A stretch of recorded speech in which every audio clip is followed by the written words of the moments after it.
मी तुमचं सगळ्यांचं स्वागत करतोय की आपण आज वेगवेगळ्या मुद्द्यांच्यावरती डिस्कशन करणार आहे. स्क्रीन दिसतोय का बघा? माझा आवाज येतो का प्रॉपर? हो सर. हा, ठीक आहे. ठीक आहे. ओके. तर आपण काय करणार आहे बघा, ह्या जे वेगवेगळे म्हणजे जोपर्यंत सिलेबस संपत नाही तोपर्यंत आपला काय सिलेबस असणार आहे.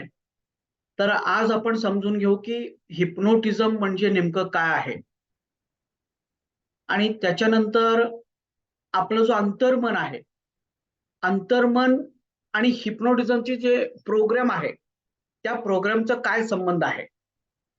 अंतर्मनाच्या कोणत्या नियमानुसार ते स्टेजवरची लोक हे प्रोग्राम करत असतात.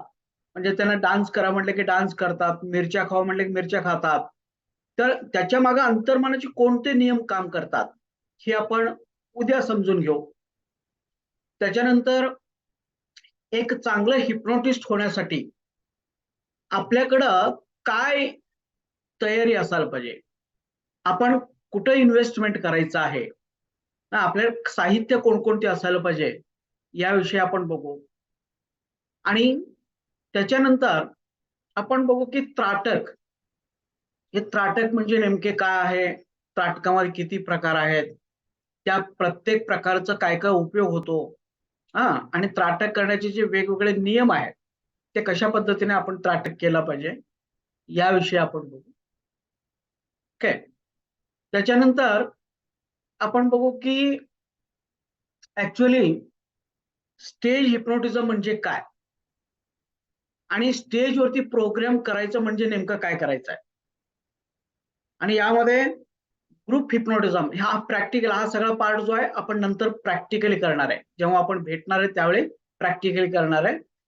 तर अगदी 40-50 लोकांना स्टेजवरती बोलून त्यांना अगदी 2-3 मिनिटांमध्ये कशा पद्धतीने हिप्नोटाइज करता येईल याची टेक्निक आपण शिकणार आहोत. आणि एकदा स्टेजवर हिप्नोटिझम केल्यानंतर तर त्यांना कशा पद्धतीने हे माइंड लॉक केला पाहिजे, किंवा ते हिप्नोटिझमच्या अवस्थेत आहेत की नाही हे कशा पद्धतीने तपासलं पाहिजे, बरोबर.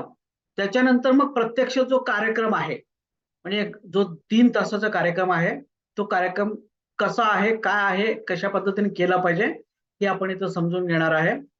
आणि त्याच्यानंतर पोस्ट हिप्नॉटिक सेशन, म्हणजे त्यांना काही चांगल्या सूचना जर तुम्ही दिला, हिप्नोटिझमच्या अवस्थेमध्ये ते एकदम डीप अवस्थेमध्ये असतात, तर त्या डीप अवस्थेमध्ये जर तुम्ही काही चांगल्या सूचना जर दिला तर त्यांच्या आयुष्यामध्ये खूप चांगला बदल होतो, आणि अगदी दुसऱ्या दिवसापासूनच बदल होतो. कारण का, हिप्नोटिझम मध्ये 3-3 तास त्या डीप अवस्थेमध्ये जाऊन ते इतक्या खोल अवस्थेत जातात ना, तर त्या ठिकाणी तुम्ही जो काय सूचना देणार आहे, उदाहरणार्थ तुम्ही इथून पुढं दारू प्यायचं बंद करा, त्याच्यानंतर इथून पुढे तुम्ही रोज अभ्यास करा, हा, इथून पुढे तुम्ही कुठल्याही गोष्टीला घाबरू नका, अशा पद्धतीने जर आपण सूचना दिलो तर त्यांच्या अंतर्मनाच्या एकदम डीप लेवलला त्या सूचना जातात, आणि त्या सूचना कायमस्वरूपी त्यांच्या आयुष्यामध्ये काम करतात. तर याला आपण म्हणतो पोस्ट हिप्नॉटिक सजेशन्स. तर हे पोस्ट हिप्नॉटिक सजेशन कसे द्यायला पाहिजे ह्याच्यावरती आपण बघू. आणि त्यानंतर एक 3-4 तासांचा आपला करमणुकीचा कार्यक्रम झाल्यानंतर मग त्या लोकांना जागे कसं करायचे, स्टेजवरनं त्या लोकांना जागे कसे करायचे हे आपण बघू. ओके. तर तुम्हाला उद्यापासून आपल्या विद्यार्थ्यांनी जे काय आतापर्यंत शिकलेलं आहे त्याच्यातले काही व्हिडिओज मी तुम्हाला पाठवतो, त्या व्हिडिओज तुम्ही बघा, तर ती लोक कशी हिप्नोटाइज करतात आणि त्याच्यानंतर कशा पद्धतीने ते डान्स करतात किंवा कार्यक्रम करून घेतात वगैरे, म्हणजे काय होईल की तुम्हाला तो विषय समजून घ्यायला सोपं जाईल.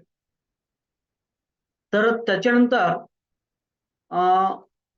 आपण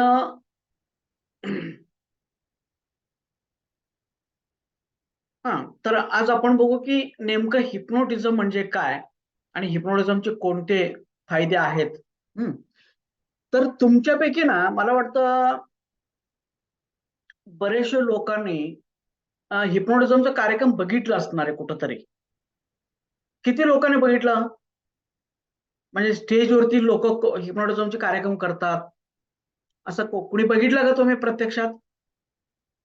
हो सर. हो हा, हो बघितलं ना? हो हा हा, ठीक आहे, ओके. तर आता आपण समजून घेऊ की हिप्नोटिझम म्हणजे नेमकं काय. बघा, डॉक्टर सिगमंड फ्राईड म्हणून एक फार मोठे शास्त्रज्ञ होऊन गेले. तर त्यांनी पहिल्यांदा सांगितलं की बाबा आपल्याला माणसाला एकूण 2 मन असतात, एक बाह्य मन आणि दुसरं अंतर्मन. ओके. आपल्या अध्यात्मामध्ये ऍक्च्युली 7 मन सांगितलेले आहे, ऑलरेडी 7 मन असतात म्हणून सांगितलेलं आहे. ओके. परंतु इथं डॉक्टर सिगमंड फ्राईडने काय केलं, सायंटिफिकली असं दाखवून दिलं की प्रत्येक माणसाला 2 मन असतात, एक कॉन्शियस माइंड आणि दुसरा जो आहे तो सबकॉन्शियस माइंड. मग हिप्नोटिझम म्हणजे नेमकं काय? तर हिप्नोटिझम म्हणजे की एक माणूस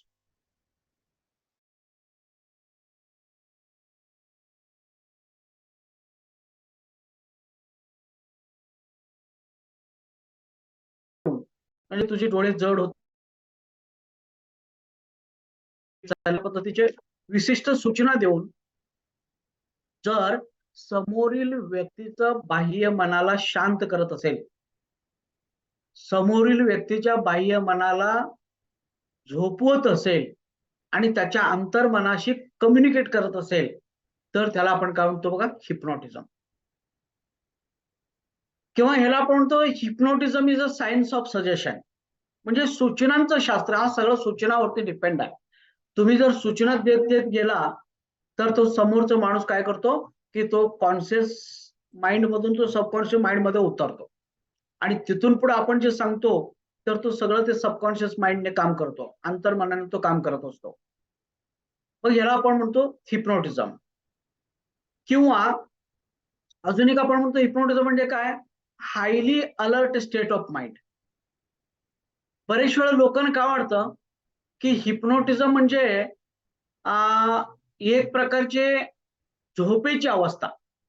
असं खूप लोकांना म्हणण्यापेक्षा अगदी 95% लोकांना वाटतं तर हिप्नोटिझम म्हणजे झोपेची अवस्था.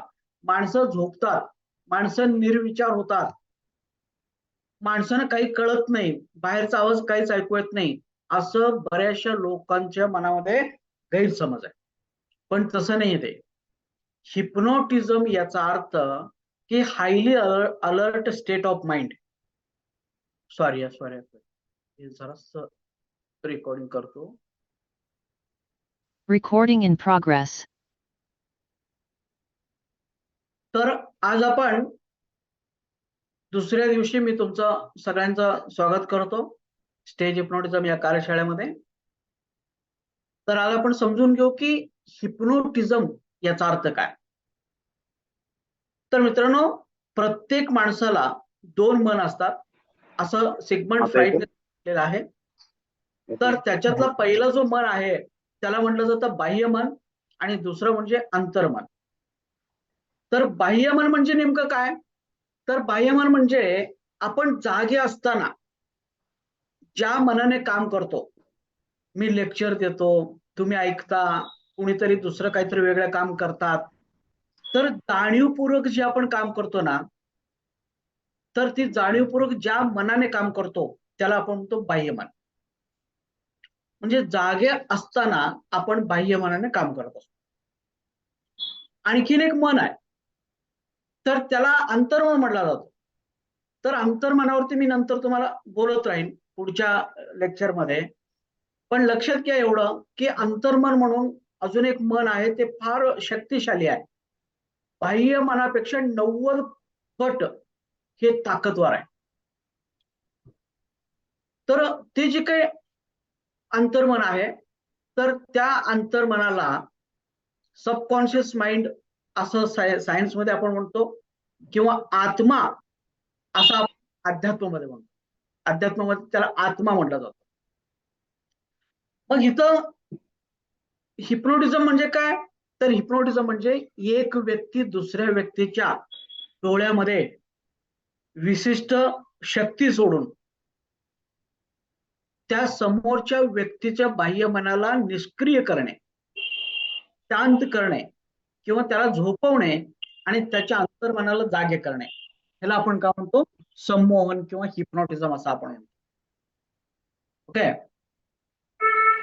मग ह्याचा अर्थ काय बघा, की समजा तुम्ही आता जागृत अवस्थेत आहे आणि मी जर तुम्हाला सूचना देत गेलो की तुमचे डोळे जड होत चाललेले आहे, तुमचे पापण्या जड होत चाललेले आहे, तुमच्या डोळ्यावरचं ताण वाढत चाललेलं आहे, तुम्हाला झोप येत चाललेले आहे, तुमचे डोळे बंद होत चाललेले आहे, तुम्ही शांत झोपी जा, गाढ झोपी जा, असं मी 2-3 मिनिट जरी म्हणत राहिलो तर काय होतं बघा, की तुम्हाला आपोआपच असं झोप आल्यासारखं होईल, तुमचे डोळे आपोआपच बंद होतील आणि तुम्ही आपोआपच त्या स्टेटमध्ये जाता. तिथून पुढे जे काय सांगतो, कोणाचा ऑडिओ चालू आहे बघा, तिथून पुढे मी जे काय सांगतो तर ते सगळे जी सूचना असतात तर त्या सगळ्या सूचना तुमच्या अंतर्मनामध्ये जातात आणि त्या अंतर्मनाला मी जे सांगेन त्या पद्धतीने तुमचं अंतर्मन काम करतं. मी जर तुमच्या अंतर्मनाला सांगितलं की तुम्ही किती प्रयत्न केला तर तुमचे डोळे उघडणार नाही, तर त्यावेळी तुम्ही किती प्रयत्न केला तर तुमचे डोळे उघडणारच नाही.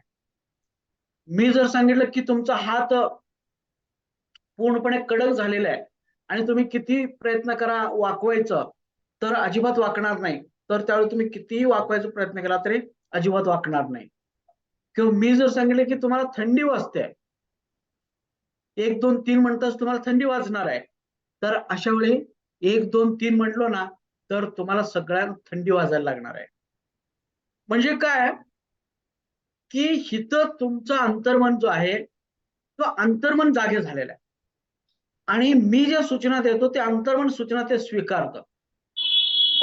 माझ्या प्रत्येक सूचनाप्रमाणे ते अंतर्मन काम करतं आणि हिथं बाह्यमन जे आहे हे निष्क्रिय झालेलं आहे, बाह्यमन शांत झालेलं आहे, निर्विचार झालेला आहे. तर अशा पद्धतीने विशिष्ट सूचना देऊन किंवा डोळ्यामध्ये शक्ती सोडून समोरील व्यक्तीचं बाह्यमनाला शांत करणे आणि त्याच्या अंतर्मनाला जागे करणे आणि अंतर्मनाशी संपर्क साधणे, ह्या प्रोसेसला आपण म्हणतो हिप्नॉटिझम. आता ह्यालाच असं म्हटलं जातं की hypnotism is highly alert state of mind. म्हणजे काय, तर हिप्नॉटिझम मध्ये जी लोक जातात तर ते बेशुद्ध होत नाही कधी. बरेच लोकांना असं वाटतं की लोक हे बेशुद्ध पडतात, त्यांना काही कळत नाही, त्यांना आठवत नाही, त्यांना ऐकू जात नाही किंवा त्यांच्या डोक्यामध्ये काही विचार चालू नसतात, असं लोकांना वाटतं. पण तसं नाही. सायंटिस्ट लोक असं म्हणतात की हिप्नॉटिझम मध्ये वेगवेगळ्या अवस्था आहेत. एक अल्फा स्टेट आहे, एक थीटा स्टेट आहे, एक डेल्टा स्टेट आहे. जर हिप्नॉटिझमच्या अल्फा स्टेटमध्ये तुम्ही जर असाल तर तुम्हाला बाहेरच्या सगळे आवाज ऐकू येतात. त्याच्यानंतर तुमच्या मनामध्ये विचार सुद्धा चालू असतात. त्याच्यानंतर तुम्हाला बाहेरचे कुठल्याही म्हणजे हालचाली हे ऐकू येत असतात किंवा जाणवत असतात. तरी सुद्धा तुम्ही हिप्नोटिझमच्या अवस्थेत असता, तरी सुद्धा तुम्ही तुमच्या अंतर्मनाच्या अवस्थेत असता. ह्यामध्ये 50% बाह्यमन जागे आहे आणि 50% अंतर्मन जागे आहे, अशी एक अवस्था आहे. तर त्या अवस्थेला आपण काय म्हणतो की अल्फा स्टेट ऑफ माइंड.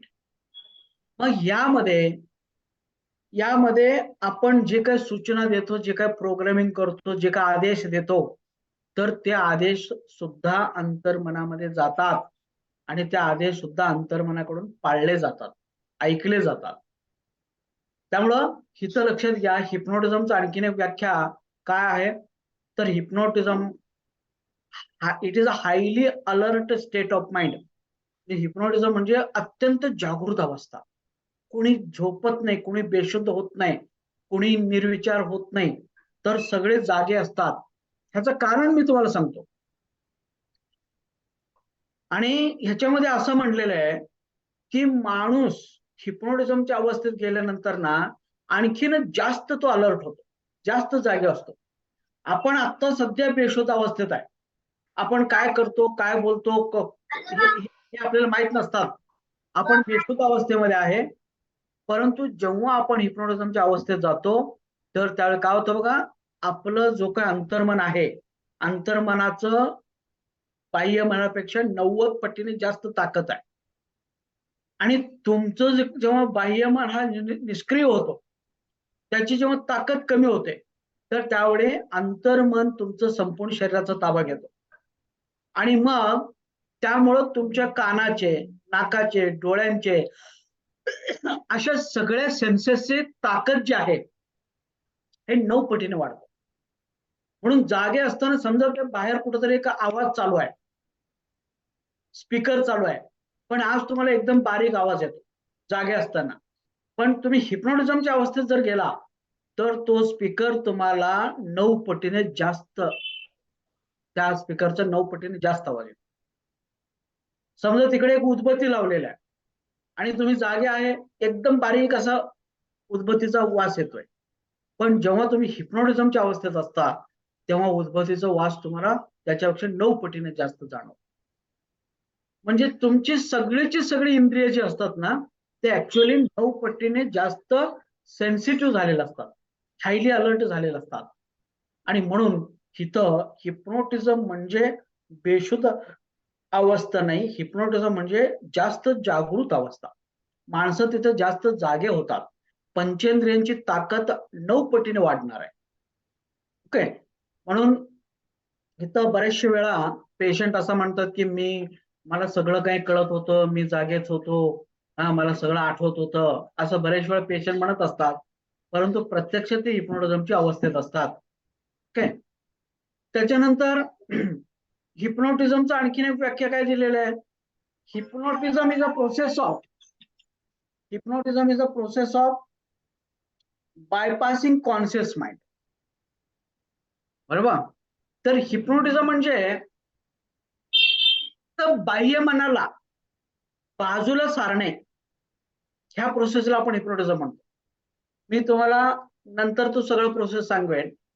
म्हणजे एखाद्याला हिप्नोटिझम करणे म्हणजे नेमकं काय करायचं, तर त्याचा जो बाह्यमन आहे, तो बाह्यमन फक्त कुठंतरी गुंतून ठेवायचं.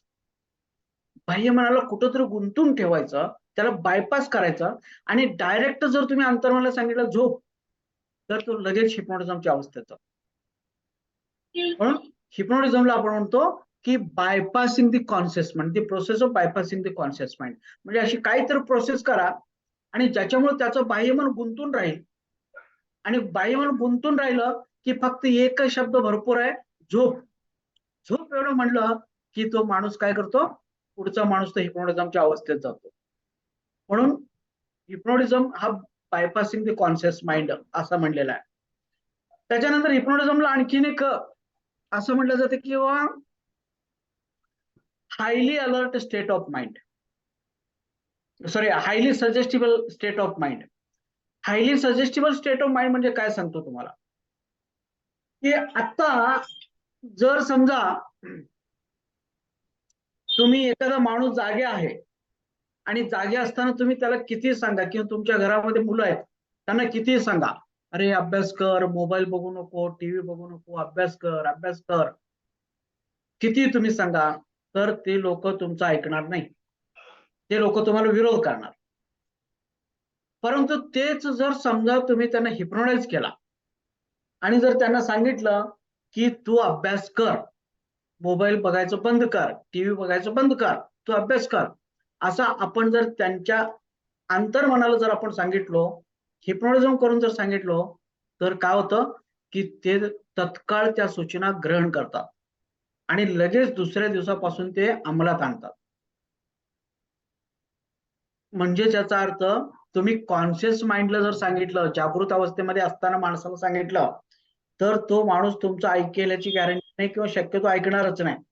एखादा माणूस समजा तंबाखू खात असेल आणि त्याला सारखं जर तुम्ही सांगितलं तंबाखू खायचं बंद कर, तंबाखू खायचं बंद कर, तर तो ऐकेलच याची गॅरंटी नाही.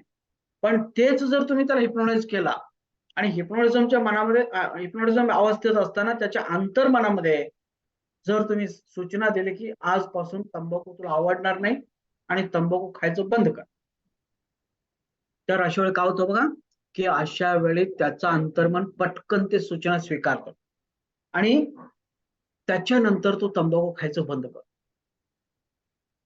तर ह्याला म्हणायचं की सजेस्टेबल स्टेट ऑफ माइंड. म्हणजे एखादा माणूस हिप्नोटिझमच्या अवस्थेत गेला तर त्याचं मन इतकं सूचना स्वीकारतंय ना, तुम्ही जे सांगाल ते स्वीकारतं. तिथं जरा सुद्धा विरोध करणार नाही. मी कशाला अभ्यास मी कशाला टीव्ही बघायचं बंद करू, मी कशाला मोबाईल बघायचं बंद करू, मी कशाला तंबाखू खायचं बंद करू, मी करणारच, मी खाणारच, तुम्ही कोण सांगणार, असं अंतर्मन कधी काय करत नाही, विरोध करत नाही. अंतर्मन काय करतं की दिलेल्या सूचना डायरेक्ट ते स्वीकार. आणि म्हणून तरी आपण समूहामध्ये उपचार जे करतो त्याचा तो फायदा होत असतो. कारण का, तर अंतर्मनाला एकदा तुम्ही सांगितला तर अंतर्मन परफेक्टली ते पकडतं आणि आयुष्यभरासाठी त्या पद्धतीने ते काम करत असतं. ठीक आहे. म्हणून हिप्नोटिझमला highly suggestible state of mind म्हटलेलं आहे. याचं कारणच असं की जागृत अवस्थेमध्ये बाह्यमन आपला सूचना स्वीकारत नाही, आपल्या सूचना फेटाळून लावतं. पण अंतर्मन मात्र काय करतं की आपल्या सूचना ते स्वीकारत असतं. आणि म्हणून याला highly suggestible state of mind म्हणलेलं आहे. आता हिप्नोटिझम हा शब्द कसं तयार झालेला आहे, तर हिप्नो म्हणजे झोप आणि टिझम, सॉरी हिप्नोटिझम, हिप्नो म्हणजे झोप आणि टिझम म्हणजे क्रिएट करणे, निर्माण करणे. ओके. म्हणजे कृत्रिमरित्या आपण झोप निर्माण करतो. लोक काय करतात, नैसर्गिकपणे ते रात्री झोपी जात असतात, पण आपण बोलता बोलता बोलता बोलता त्यांच्यामध्ये झोप तयार करतो. असा एखादा माणूस जर कृत्रिमपणे दुसऱ्या माणसाला झोपवत असेल, आर्टिफिशियली झोपवत असेल, काही युक्त्या वापरून जर त्याला झोपवत असेल, तर त्याला म्हटलं जातं हिप्नोटिझम. तर हिप्नोटिझम म्हणजे एक प्रकारची कृत्रिम निद्रा तयार करणे. ओके. अशा पद्धतीचे ही प्रोसेस आहे. आता हिप्नोटिझमला वेगवेगळे नाव आहेत. काही लोक याला मोहिनी विद्या म्हणतात. आपल्या भारतामध्ये जुन्या काळामध्ये मोहिनी विद्या असं याला म्हणायचे. मोहिनी विद्या, संमोहन विद्या, प्राण विद्या, त्रिकाल विद्या, वशीकरण विद्या किंवा त्राटक विद्या अशी नाव आहेत. वेगवेगळे लोकांनी वेगवेगळे नावं वापरलेले आहेत.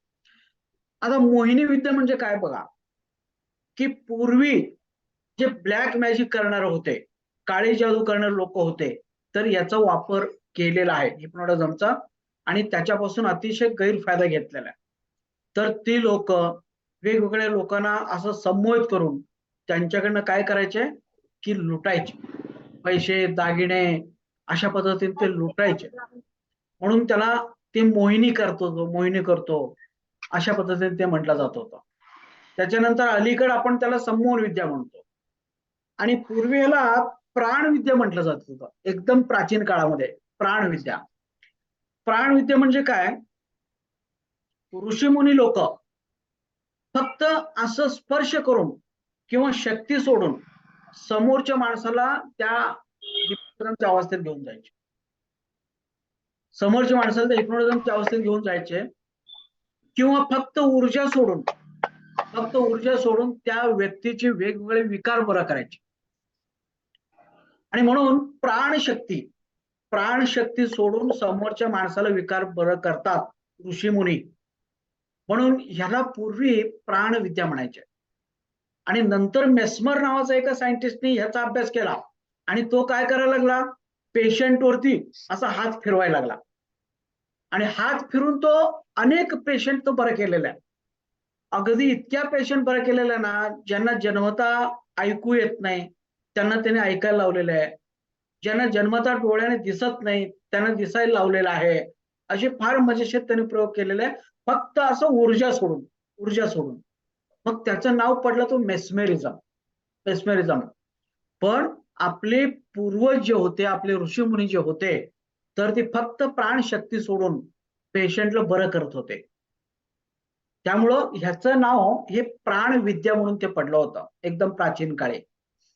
आणि त्याच्यानंतर ह्याचं नाव त्रिकाल विद्या असंही म्हणत होते लोक.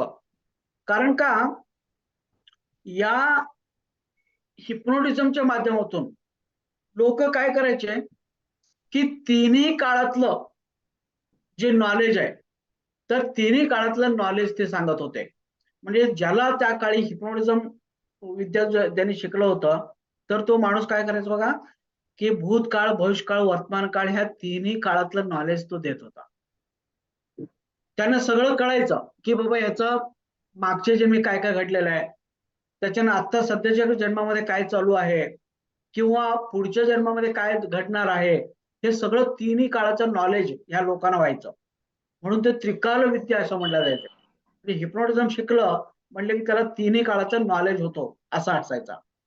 आणि दुसरं म्हणजे ऋषीमुनी लोक काय करायचे, की ते लोक एखादा समजा पेशंट आला आणि पेशंट आल्यानंतर त्याला ते संमोहित करायचे, त्याला त्या अवस्थेमध्ये घेऊन जायचे. आणि अवस्थेमध्ये घेऊन जाऊन तर कोणाच तरी ऑडिओ चालू आहे बघा, ऑडिओ बंद करा. त्या अवस्थेमध्ये घेऊन जाऊन काय करायचं बघा. हा,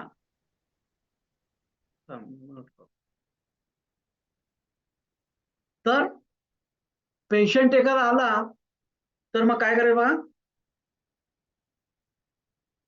एकच मिनिट. पेशंट एकदा आला तर त्याला ते संमोहित करायचे, हिप्नोटाइज करायचे आणि हिप्नोटिझम करून त्याला विचारायचे, की तुला कोणता विकार झालेला आहे आणि तुला कोणती वनस्पती दिल्यानंतर तू बरं होणार आहेस आणि तू किती दिवसामध्ये बरं होणार आहेस, असं त्याला विचारायचे. आणि मग तो पेशंट, तो अंतर्मन हे त्रिकालज्ञानी आहे, लक्षात घ्या, मी उद्या सांगतो ते सगळं. अंतर्मन आपलं त्रिकालज्ञानी आहे, त्याला सगळ्या काळातलं ज्ञान होतो. आणि मग त्यावेळी तो पेशंट स्वतः म्हणायचा, की मला अमुक अमुक त्रास होतो आणि मग मला अमुक अमुक वनस्पती द्या आणि मग त्या वनस्पती बरोबर अमुक अमुक वनस्पती मिक्स करा आणि हे एवढं घ्या आणि ते तेवढं घ्या आणि ते मिक्स करा आणि मला द्या आणि मग मी 15 दिवसामध्ये बरं होतो, असा तो स्वतः सांगायचा. आणि मग ते ऋषीमुनी लिहायचे, की बाबा अमुक त्रास झाला तर अमुक वनस्पती घ्यायचंय, ही वनस्पती इतकं घ्यायचं, ती वनस्पती इतकी घ्यायचंय, त्याचं मिश्रण करायचंय आणि मग ते पेशंटला 15 दिवस द्यायचा. मग ह्याच्यातनं तो सगळं आयुर्वेदिक शास्त्र तयार झालेलं आहे. लक्षात घ्या, हा आपल्या पृथ्वीवरती एवढ्या वनस्पती आहेत, तर तुम्ही सगळ्या विकारावरती तो जर प्रयोग करत बसला असता तर कधीही आपण काय करू शकलो नसतो, ते औषध शोधून काढू शकलो नसतो.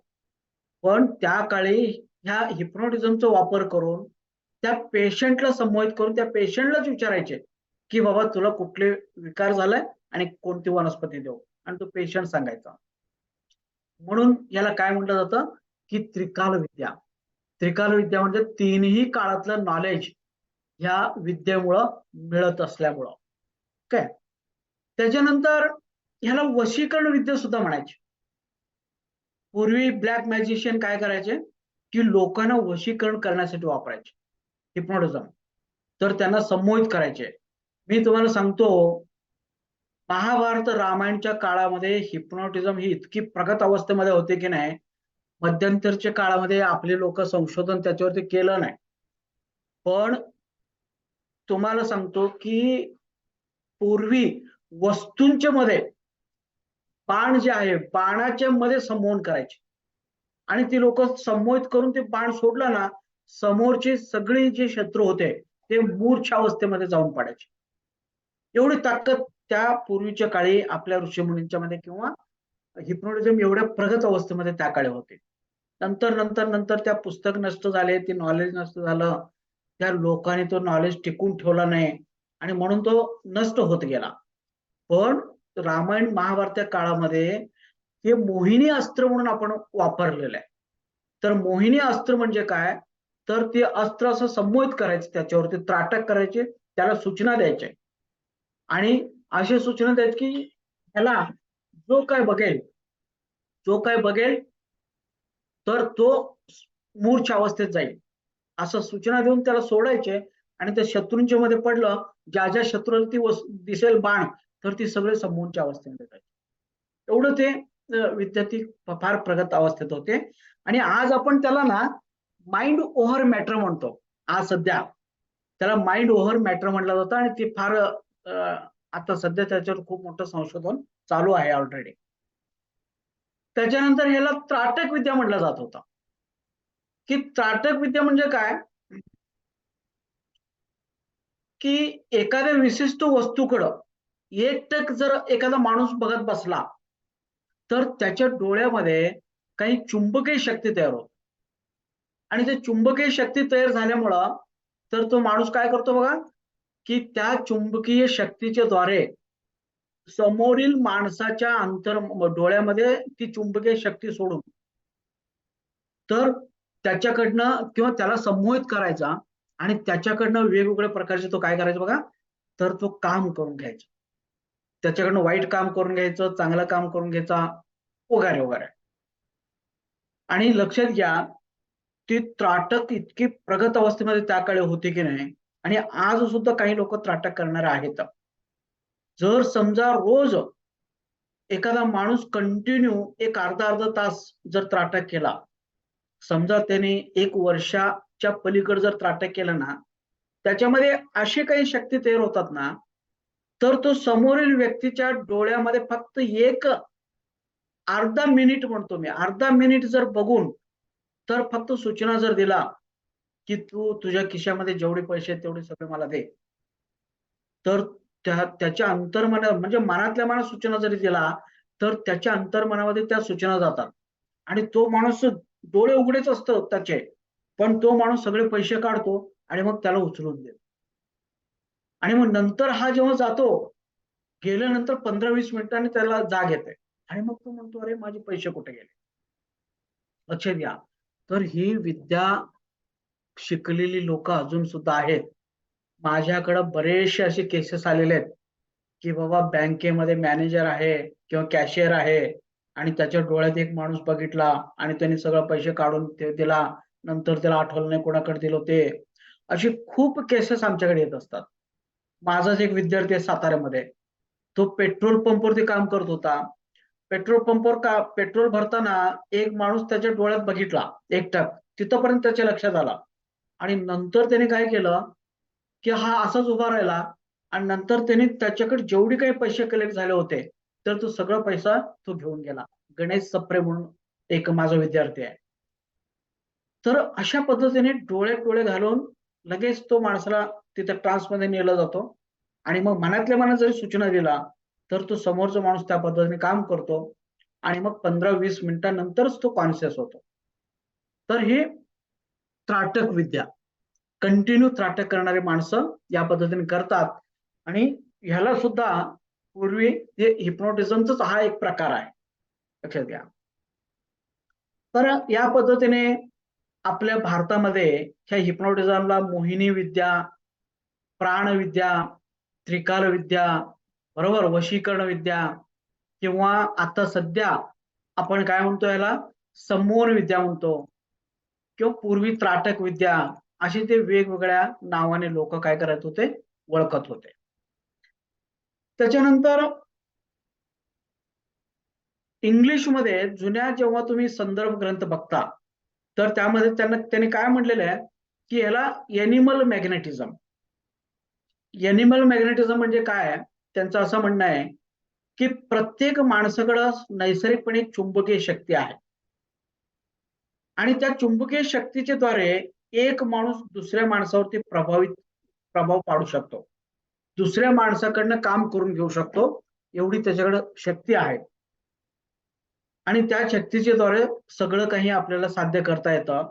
असं म्हणून तर त्या लोकांनी त्याला एनिमल मॅग्नेटिझम म्हणजे ज्याला आपण भारतामध्ये प्राणशक्ती म्हणतो. प्राणशक्ती ज्याला आपण म्हणतो, तेच त्यांनी काय केलं, एनिमल मॅग्नेटिझम म्हणजे माणसांच्या शरीरामध्ये असणारी ही चुंबकीय शक्ती. ओके, असं पूर्वीचा हा शब्द आहे. आत्ता आपण हिप्नोटिझम म्हणतो, पण पूर्वी त्याला एनिमल मॅग्नेटिझम मी करणार आहे असं म्हणायचे, एनिमल मॅग्नेटिझम. आणि त्याच्यानंतर एका मेस्मर म्हणून एका फार मोठा सायंटिस्ट होऊन गेला. तर त्या माणसाने खरं म्हणजे हा संपूर्ण हिप्नोटिझमचा जगभर प्रचार केलेला आहे. तो भारतामध्ये आला होता. भारतामध्ये येऊन ह्या सगळ्या हिमालयामध्ये कितीतरी वर्ष होता आणि हिमालयामध्ये फिरून हे साधू संतांच्या मागे फिरून ते विचार करायचा, अरे हे फक्त असा आशीर्वाद जरी दिले तरी समोरचा माणसाचा कल्याण होतो. ह्यांनी डोक्यावर स्पर्श जरी केलं तरी त्या माणसाचा विकार बरा होतात. ओके. तर अशा पद्धतीने तो विचार केला नेमका हा काय प्रकार आहे, किंवा हे पाणी मंत्रून जरी दिलं आणि समोरचा माणूस तो पाणी पिला की तो बरं होतो, तर हे काय प्रकार आहे. तर हे त्याने अभ्यास केला आणि अभ्यास करून ऍक्च्युअली त्याने काय केलं, की बाबा माणसाच्या शरीरामध्ये अशी एक शक्ती आहे, तर ह्या शक्तीचं आपण काही करू शकतो. ह्या शक्तीच्या वापराने आपण लोकांना बरं करू शकतो. आपण लोकांची कामं करू शकतो. एखाद्या वस्तूवरती त्या शक्तीचा परिणाम करू शकतो. एखाद्या प्राण्यावरती परिणाम करू शकतो. वनस्पतीवरती परिणाम करू शकतो, असं त्याच्या लक्षात आलं. आणि मग त्या माणसाने मग ह्याचं त्याच्या देशामध्ये जाऊन तर तो त्या शक्तीचा वापर करायला लागला आणि खूप मोठमोठे मी तुम्हाला सांगितल्याप्रमाणे आंधळ्या लोकांना त्यांनी त्या शक्तीच्या माध्यमातून डोळे बघायला लावला. बहिरे लोकांना ऐकायला लावला.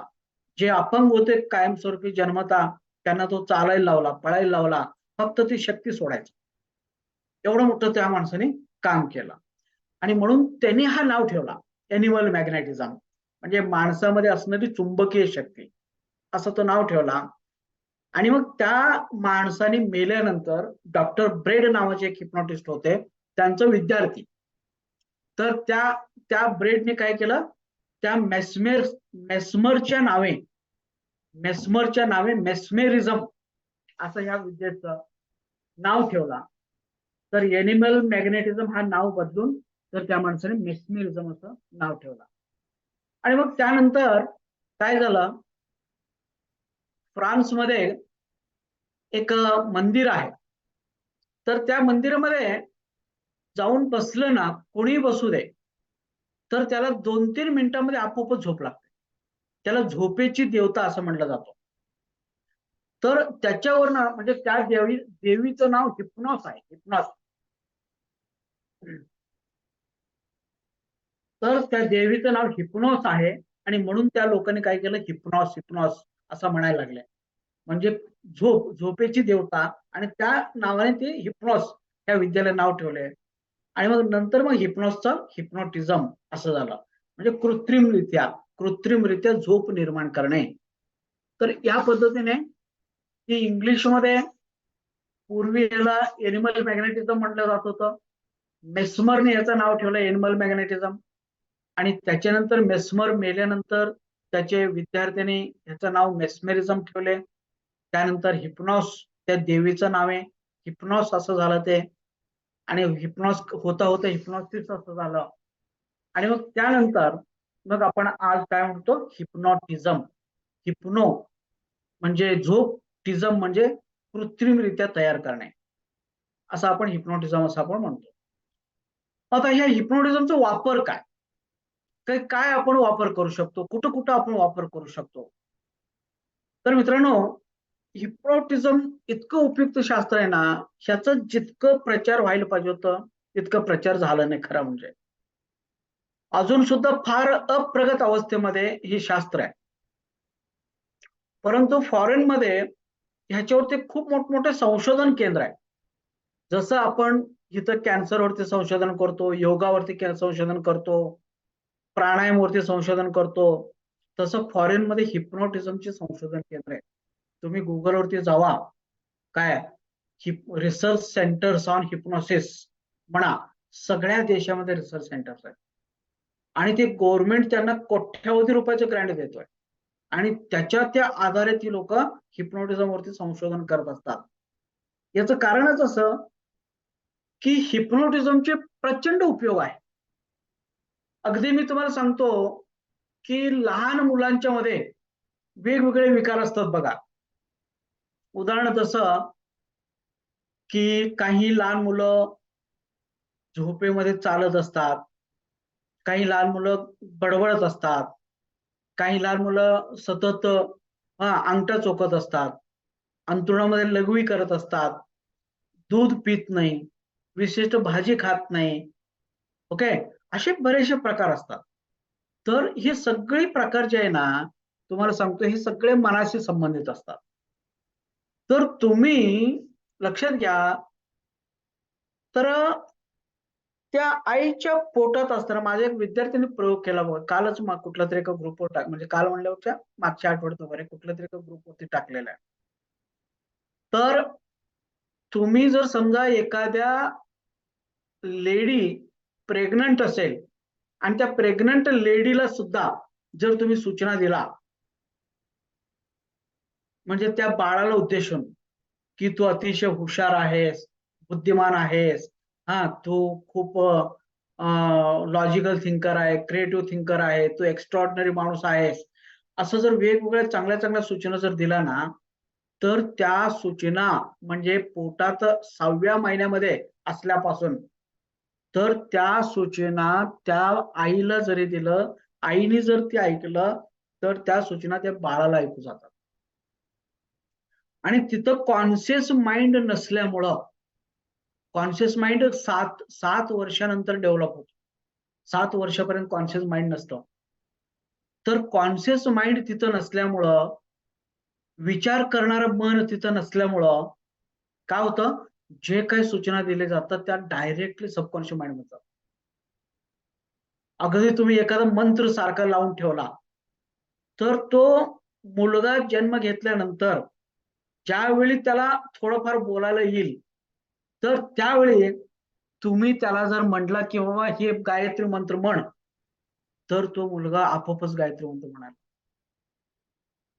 तुम्ही अगदी आईच्या पोटात असतानाच सगळं धर्मग्रंथ त्याला शिकवू शकता. सगळे भाषा तुम्ही शिकू शकता. एकाने तरी असा प्रयोग केलेला आहे SSY मध्ये. तर आईच्या पोटात असताना त्याच्या स्वतःच्या मुलाला त्यांनी 7 भाषा शिकवलेल्या. आणि ते मुलगा जन्म घेतल्यानंतर त्याला कुठल्याही भाषेत सांगा, तर तो मुलगा त्या भाषेमध्ये तो रिस्पॉन्स करतो.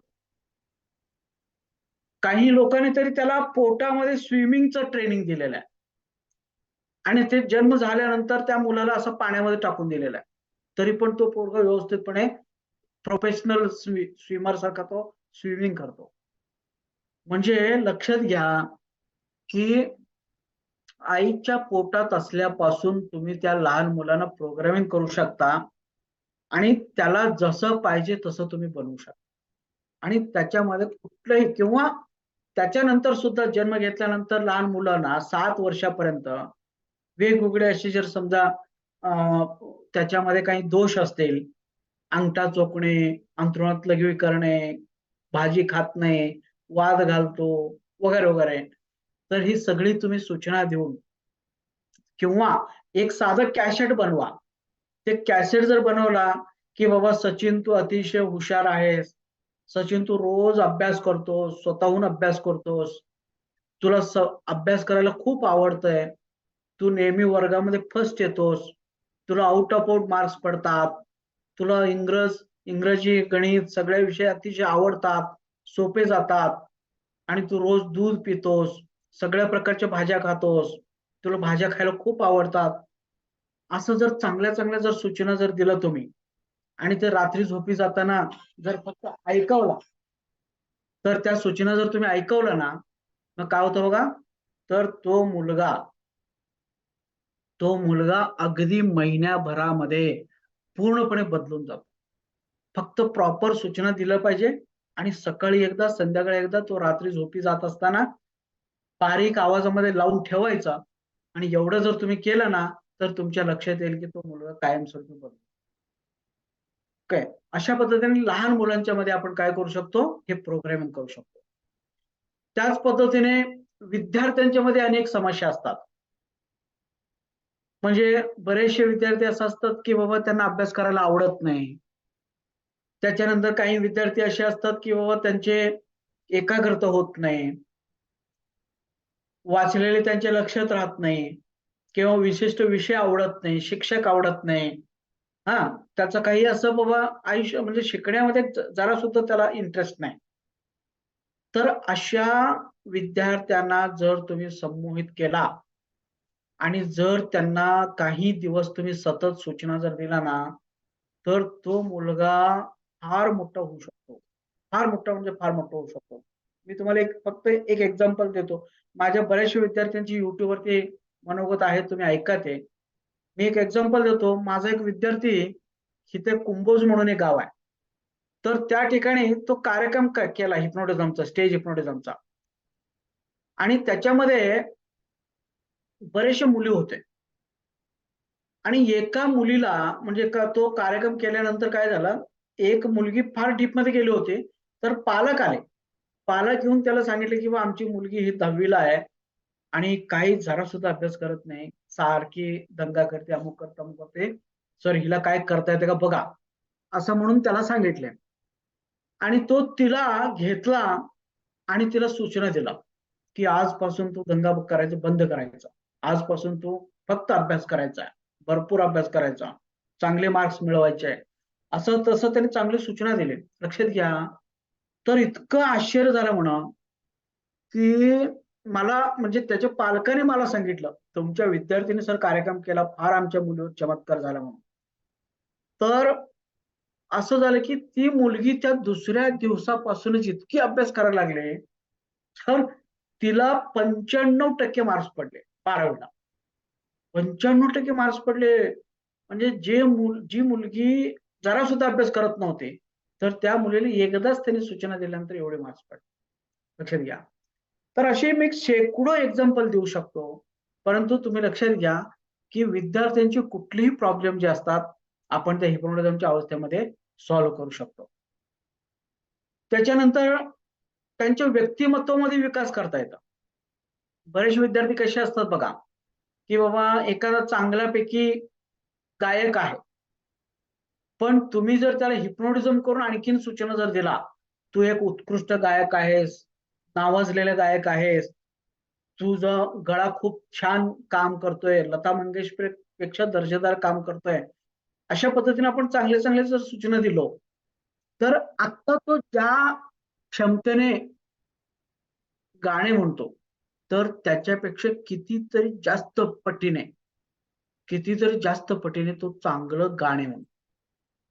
म्हणून एखादा मुळातच कवी आहे किंवा गायक आहे आणि त्याला जर सूचना दिल्या तो आणखीनच चांगलं गायक होणार आहे, तर त्याच्यामध्ये जवळपास 9 पटीने जास्त क्षमता वाढतात आणि 9 पटीने चांगलं तो गायक बनतो.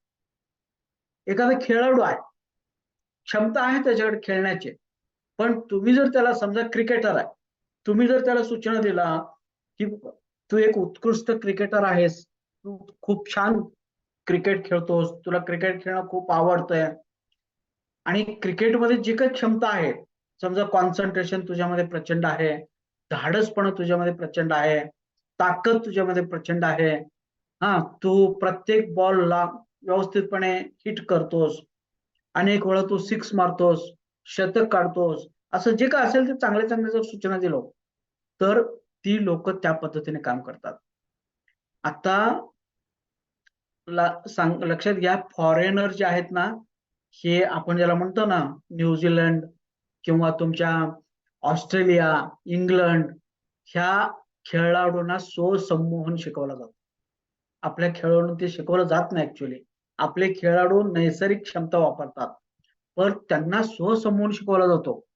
म्हणजे ही लोक की स्वसंमोहन अवस्थेमध्ये जाऊन स्वतःला सबकॉन्शियस माइंड मध्ये सूचना देतात. मी चांगलं खेळणार, मी चांगले स्कोर करणार, मी चांगले रन करणार, वगैरे वगैरे. तर ज्याला स्वसंमोहन परफेक्टली जमतोय आणि जो स्वसंमोहन मध्ये व्यवस्थितपणे प्रोग्रामिंग करतो, तो त्याचा परफॉर्मन्स चांगला करतो. पण आज खेळाडूंना हे सगळं शिकवलं जातं फॉरेन मध्ये. तर त्याच पद्धतीने आपण सुद्धा त्यांना ते ट्रेनिंग दिलं पाहिजे. फक्त फिजिकल एक्सरसाइज किंवा ग्राउंडवर प्रॅक्टिस करणे ह्याच्याने फारसं असं होत नाही. पण ह्यांना जर आपण माइंड मध्ये कसं प्रोग्रामिंग करायचं, व्हिज्युअलायझेशन करणे, स्वयंसूचना घेणे, हे जर आपण केलो ना, तर आत्ता जी परफॉर्मन्स करतो ना त्याच्यापेक्षा कितीतरी पटीने जास्त चांगला परफॉर्मन्स आपले खेळाडू करू शकतात. ठीक आहे.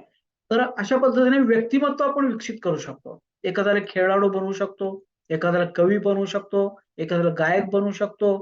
हा, आपल्याला जे पाहिजे त्या पद्धतीने त्या विद्यार्थ्यांना आपण बनवू शकतो. ओके. त्याच्यानंतर बघा, हिप्नोटिझमचा आणखीन काय उपयोग होतो, तर मानसिक पेशंट. म्हणजे बरेच वेळा काय होतं की खूप पेशंट असतात, कारण नसताना भीती वाटणे, चिंता, काळजी, ताण तणाव नैराश्य असे वेगवेगळे प्रकार घडत असतात. खूप वेळा लोक आत्महत्या करत असतात, एकटेच बडबडत असतात, घरामध्ये चिडचिड होणे, भांडणे, संशय वृत्ती, संशय घेणे असे अनेक प्रकार असतात. तर ही सगळी मनाशी संबंधित असतात. याला आपण मानसिक विकार म्हणतो. तर तुम्ही जर अशा पद्धतीच्या पेशंटना हिप्नोटिझम करून जर सूचना दिला, इथून पुढं तुझ्या मनामध्ये फक्त पॉझिटिव्ह विचार येणार. इथून पुढे तू नेहमी आनंदी, मस्त, मजेत, प्रसन्न राहणार आहेस. एक उदाहरण मी सांगतो. सूचना देण्याचे नियम वेगळे आहेत, पण एक जनरल मध्ये मी बोलतो तुम्हाला. तर इथून पुढे तू नेहमी आनंदी राहणार आहेस. तर इथून पुढे तू कोणालाही घाबरणार नाही. इथून पुढे तू बिनधास्तपणे गाडी चालवणार आहेस. इथून पुढे तू कोणत्याही स्टेजवरती चांगल्या पद्धतीने भाषण करणार आहेस. असं जर आपण जर सूचना दिलो किंवा इथून पुढे तू कुठल्या प्रकारचे व्यसन करणार नाही. इथून पुढे तू तुझ्या घरातल्या लोकांच्यावर संशय घेणार नाहीस. असं जर आपण सूचना देत गेलो, तर काय होतं बघा, तर ह्या सूचना त्याच्या अंतर्मनात जातात आणि त्याच्यातली सगळ्या प्रकारची भीती नष्ट होतात. सगळ्या प्रकारचे विकार नष्ट होतात. सगळ्या प्रकारचे व्यसन नष्ट होतात. ओके. त्याच्यानंतर मनोशारीरिक विकार. हिप्नोटिझमचा वापर आणखीन काय करू शकतो? मनोशारीरिक विकार. मनोशारीरिक विकार म्हणजे काय? की मानसिक विकार म्हणजे चिंता, काळजी, ताण, तणाव, नैराश्य हे जर समजा एखादा पेशंट जास्त दिवस जर तो साठवून ठेवला, म्हणजे भीती वाटतंय, पण तो लोकांना सांगितलेलं नाही किंवा सतत तो टेन्शन मध्ये आहे, पण त्याच्यावर उपचार करून घेतलेला नाही. बरोबर? सतत टेन्शनमध्ये आतल्या आत तो कुजतो माणूस. आतल्या आत त्याला भीती वाटते, पण तो कुणाला सांगत नाही. मग अशा वेळेला काय होतं बघा, की ही भीती, चिंता, काळजी, ताण, तणाव, नैराश्य ही सगळी एक प्रकारची निगेटिव्ह ऊर्जा आहेत, निगेटिव्ह एनर्जी आहेत. मग ह्याचा जेव्हा अतिरेक होतो, जेव्हा एखादा माणूस जास्त दिवस तो त्याच्या आतमध्ये साठवून ठेवतो, तेव्हा काय होतं बघा, तेव्हा ह्या सगळ्या विकार त्याच्या शरीरामध्ये उतरतात. मन आणि शरीर यांच्यामध्ये एकदम जवळचं नातं आहे. मनाचा परिणाम शरीरावरती होतो आणि शरीराचा परिणाम मनावरती होतो. बघा, आपण जेव्हा घाबरतो, कुणी जर म्हटलं स्टेजवरती भाषण करा, लगेच आपण घाबरतो. घाबरले की काही लोकांना हातपाय थरथर कापायला लागतात. काही लोकांना घाम सुटतोय, काही लोकांना लघवीला जावं असं वाटतंय. असे सगळे प्रकार करतात. कारण का? तर मनामध्ये तुम्ही घाबरला आणि मनामध्ये घाबरलं आणि अति घाबरला आणि अति घाबरल्यामुळे त्याचं एक्सेस जी ऊर्जा आहे, तर त्याचा परिणाम कुठं झाला? तर तुमच्या शरीरामध्ये झाला. मग कारण नसताना मळमळल्यासारखं वाटणे, चक्कर आल्यासारखं वाटणे, हातपाय थरथर कापणे, डोळ्याला अंधार आल्यासारखं वाटणे, अशा पद्धतीचे प्रकार घडतात.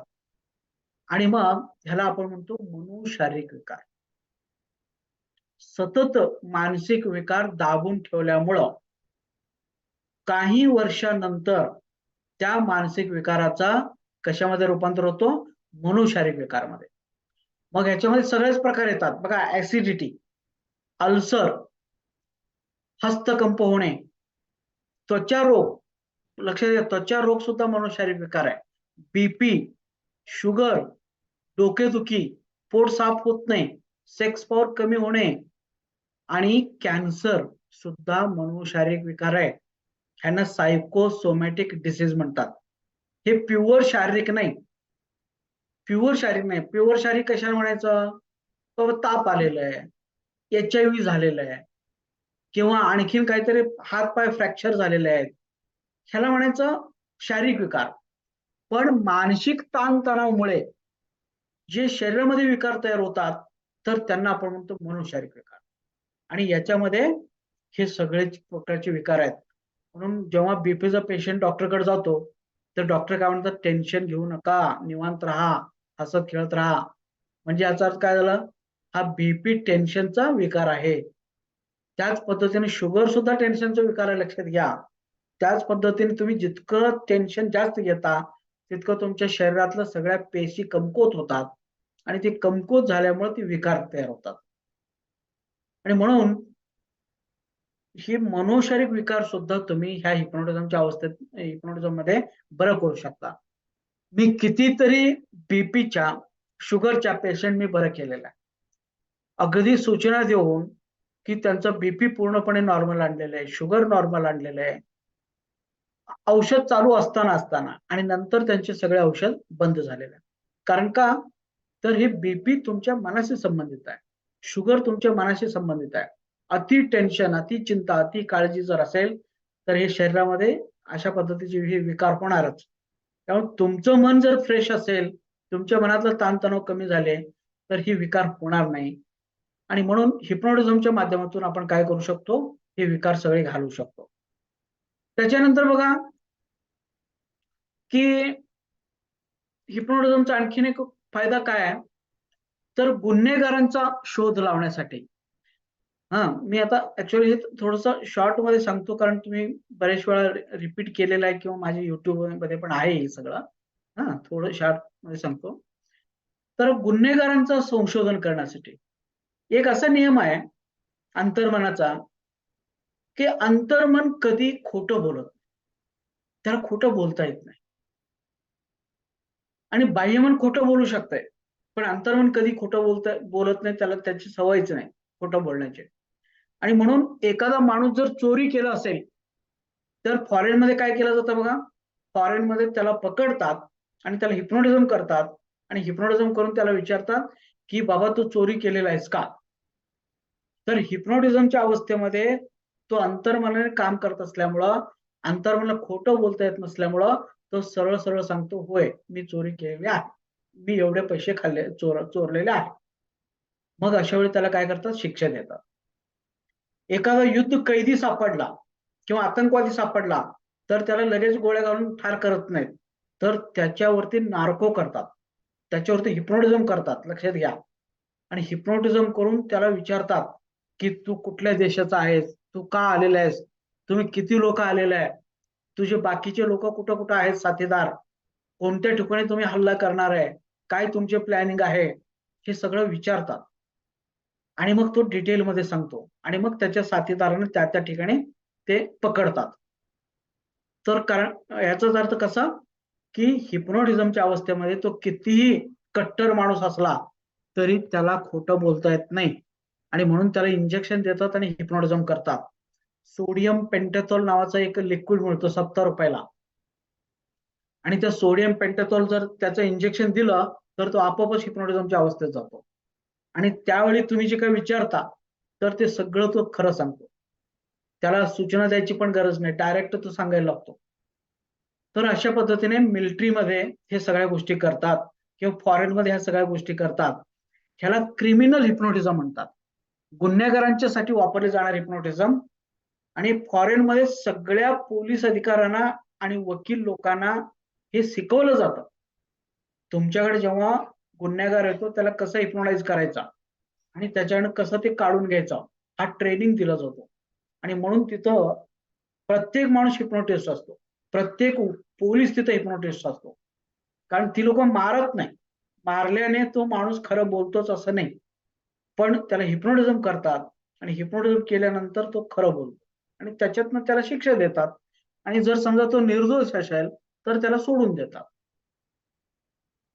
त्याच्यानंतर हिप्नोटिझमचा आणखीन एक वापर काय, तर हिप्नोटिझमच्या माध्यमातून आपण अंधश्रद्धा निर्मूलन करू शकतो. बरेच वेळा काय होतं की खेडेगावामध्ये माझ्या अंगामध्ये देवी आलेला आहे, माझ्या अंगामध्ये देव आलेला आहे, म्हणून ते काय करत असतात बघा, की ते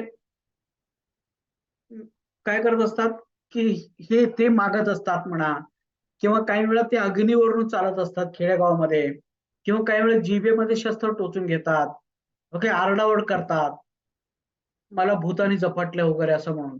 पण ऍक्च्युअली हे काय असतं बघा, हे सगळं एक प्रकारचं सायकोलॉजिकल इफेक्ट असतं. एक प्रकारचं काय आहे, तर सायकोलॉजिकल इफेक्ट आहे. स्वसंमोहन आपण त्याला म्हणतो. स्वसंमोहन म्हणजे काय, की एखादा माणूस जेव्हा सतत विचार करतो की जत्रेच्या वेळी माझ्या अंगामध्ये आता लक्ष्मी येणार आहे, जत्रेच्या वेळी ह्या वर्षी जत्रा आहे आणि जत्रेच्या वेळी माझ्या अंगामध्ये लक्ष्मी येणार आहे, असा तो सतत विचार करत असतो. आणि ते कॉन्शियस माइंड मधून जे आपण विचार करतो ते सबकॉन्शियस माइंड मध्ये जातं. आणि बरोबर जत्रेच्या वेळी जेव्हा त्या सगळ्या वाजंत्र्या वगैरे वाजायला लागतात, तर तेव्हा त्याचं सबकॉन्शियस माइंड काय करतं, की त्या पद्धतीने ते अंगात भूत आल्यासारखं, अंगात देवी आल्यासारखं ते नाचायला लागतात, आरडाओरड करायला लागतात, अग्नीवरून चालतात, जिभेमध्ये शस्त्र टोचून घेतात, हा सगळा प्रकार करतात ते. तर हे टोटली जे आहे ना सबकॉन्शियस माइंडचं पॉवर आहे. तर हे आपण हिप्नोटिझमच्या कार्यक्रमच्या माध्यमातून असं लोकांना सांगून ते आपण प्रबोधन करू शकतो. लोकांच्या मधला अंधश्रद्धा जो आहे तर ते आपण घालवू शकतो. त्याच्यानंतर हिप्नोटिझमचा वापर आपल्याला पाहिजे त्या गोष्टी मिळवण्यासाठी केला जातो. आज ह्याला लॉ ऑफ अट्रॅक्शन म्हटलं जातं किंवा क्रिएटिव्ह व्हिज्युअलायझेशन.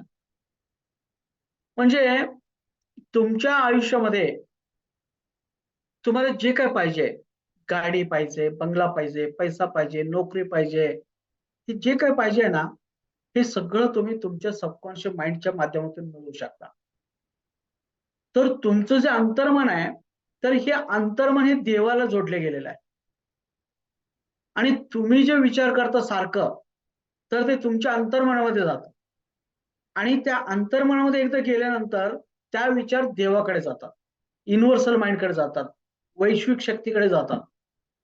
आणि ते एकदा त्या अंतर्मनाकडनं ते विचार वैश्विक शक्तीकडे गेले, तर ती वैश्विक शक्ती काय करते बघा, की त्या विचाराप्रमाणे तुमच्या आयुष्यामध्ये घटना घडून आणते.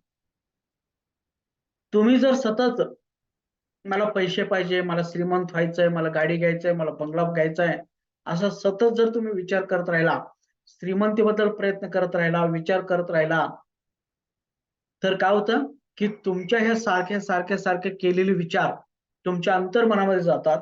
आणि अंतर्मनामध्ये एकदा गेले आणि अंतर्मनला वाटलं ह्याला श्रीमंत बनायचं आहे, ह्याला पैसा पाहिजे आहे. मग अशा वेळी काय होतं, की अंतर्मन ह्या सूचना त्या युनिव्हर्सल माइंडकडे पाठवतं. त्या विश्वमनाकडे पाठवतं, निसर्गाकडे पाठवतं. आणि एकदा त्या सूचना विश्वमनाकडे गेले, तर मग ती विश्वमन, देव म्हणा, अल्लाह म्हणा, येशू म्हणा, काही तुम्ही नाव द्या. आणि ती जी शक्ती आहे, ती शक्ती काय करते बघा, की आपल्या आयुष्यामध्ये त्या घटना घडवून आणते. आपल्या आयुष्यामध्ये जास्तीत जास्त पैसा कसा येईल, आपण जास्तीत श्रीमंत कसे होऊ, आपल्याकडे गाडी, बंगला हे कसे मिळेल, ह्याची ती व्यवस्था करून ठेवतो. आणि मग बघता बघता तो माणूस काय होतो, श्रीमंत होतो. म्हणून असं म्हटलं जातं, की as you think so you become. तुम्ही जसे विचार करता तसे तुम्ही बनता. किंवा you are the product of your thoughts. तुमचे जीवन म्हणजे तुमच्या विचारांची एक उत्पत्ती आहे. तुम्ही जसं विचार करता तसं तुमचं जीवन बनतं. तुम्ही जर गरिबीबद्दल विचार केला, तर तुमच्या आयुष्यामध्ये गरिबी येते. तुम्ही जर अपयशाबद्दल विचार केला, तर तुम्ही सतत अपयशी होता. तुम्ही जर यशाबद्दल विचार केला, तर तुम्ही सतत यशस्वी होता. तर अशा पद्धतीने ना, तुम्ही जसं विचार करता, तसं तुमचं आयुष्य बनत असतो. म्हणून असं म्हटलं जातं, की तूच आहेस तुझ्या जीवनाचा शिल्पकार. तर इथं आपण हिप्नोटिझमच्या माध्यमातून मग आपल्याला काय करता येईल? तर हिप्नोटिझमच्या अवस्थेमध्ये तुम्ही जेव्हा जाता, स्वसंमन अवस्थेमध्ये जेव्हा तुम्ही जाता, तर त्या स्वसंमन अवस्थेमध्ये जाऊन जर तुम्ही तुमच्या अंतर्मनाकडे व्यवस्थितपणे जर मागणी केली तुम्ही, की बाबा मला गाडी पाहिजे, मला पैसा पाहिजे, मला नोकरी पाहिजे. हां, अशा पद्धतीने जर तुम्ही स्वयं सूचना घेतला किंवा प्रार्थना केला समजा किंवा जर तुम्ही व्हिज्युअलायझेशन केलं समजा, तर ती इझिली तुमच्या अंतर्मनामध्ये त्या सूचना जातात. आणि मग एकदा अंतर्मनाकडे गेले, तर subconscious mind is a agent between conscious mind and universal mind. आपलं अंतर्मन हे आपल्यामध्ये आणि देवामध्ये मध्यस्थ असतो, मध्यस्थ एजंट आहे.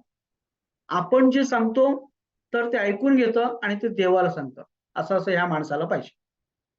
आणि मग देवाकडे एकदा संदेश गेले, तर देव त्या माणसाच्या आयुष्यामध्ये त्या घटना घडवून आणतो. असं हे सतत चालू असतं. आणि म्हणून आपले विचारच आपले भविष्य घडवत असतात. आपले विचारच आपले नशीब घडवत असतात. ठीक आहे. म्हणून इथं हिप्नोटिझमच्या अवस्थेमध्ये आपण आपल्याला पाहिजे त्या गोष्टी अट्रॅक्ट करू शकतो.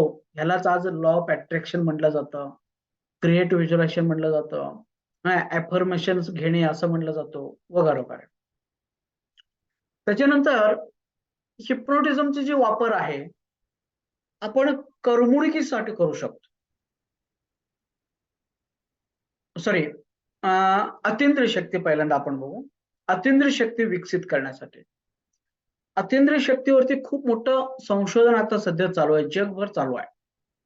अतिंद्रिय शक्ती म्हणजे काय, की सायंटिस्ट लोकांचं असं म्हणणं आहे की जे काय पृथ्वीवरती देव देवता होऊन गेले, अगदी तुम्ही येशू म्हणा, श्रीकृष्ण म्हणा, मोहम्मद पैगंबर म्हणा, राम म्हणा किंवा परमात्मा, पार्वती, हे गणपती, हनुमान, हे ज्यांना आपण देव म्हणतो, हे ऍक्च्युअली कोण होते, तर हे पूर्वी माणसं होते.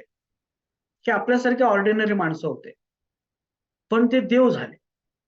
आता अलीकडचं जर आपण नाव घ्यायचं म्हटलं तर साईबाबा घ्या, बाळूमामा घ्या, स्वामी समर्थ घ्या, चिले महाराज घ्या, ही सगळी माणसं होते, पण हे देव झाले. कारण का, तर त्यांनी कळत न कळत त्यांच्या अंतर्मनाचा वापर केले. कारण अंतर्मनामध्ये देवा इतकी क्षमता आहे आणि म्हणून त्यांनी ध्यान करून, नामस्मरण करून किंवा आणखीन काहीतरी टेक्निक वापरून त्यांनी काय केलं, त्याच्या अंतर्मनाचा पुरेपूर वापर केलेला आहे आणि म्हणून त्यांनी त्रिकालज्ञानी झालेले आहे. त्यांना सगळ्यांचं भविष्य कळतं, भूतकाळ कळतं, सगळं कळतं. तसा आज सायंटिस्ट काय म्हणतात, की प्रत्येक माणसांच्या मध्ये ती क्षमता आहे. प्रत्येक माणूस देव बनू शकतो.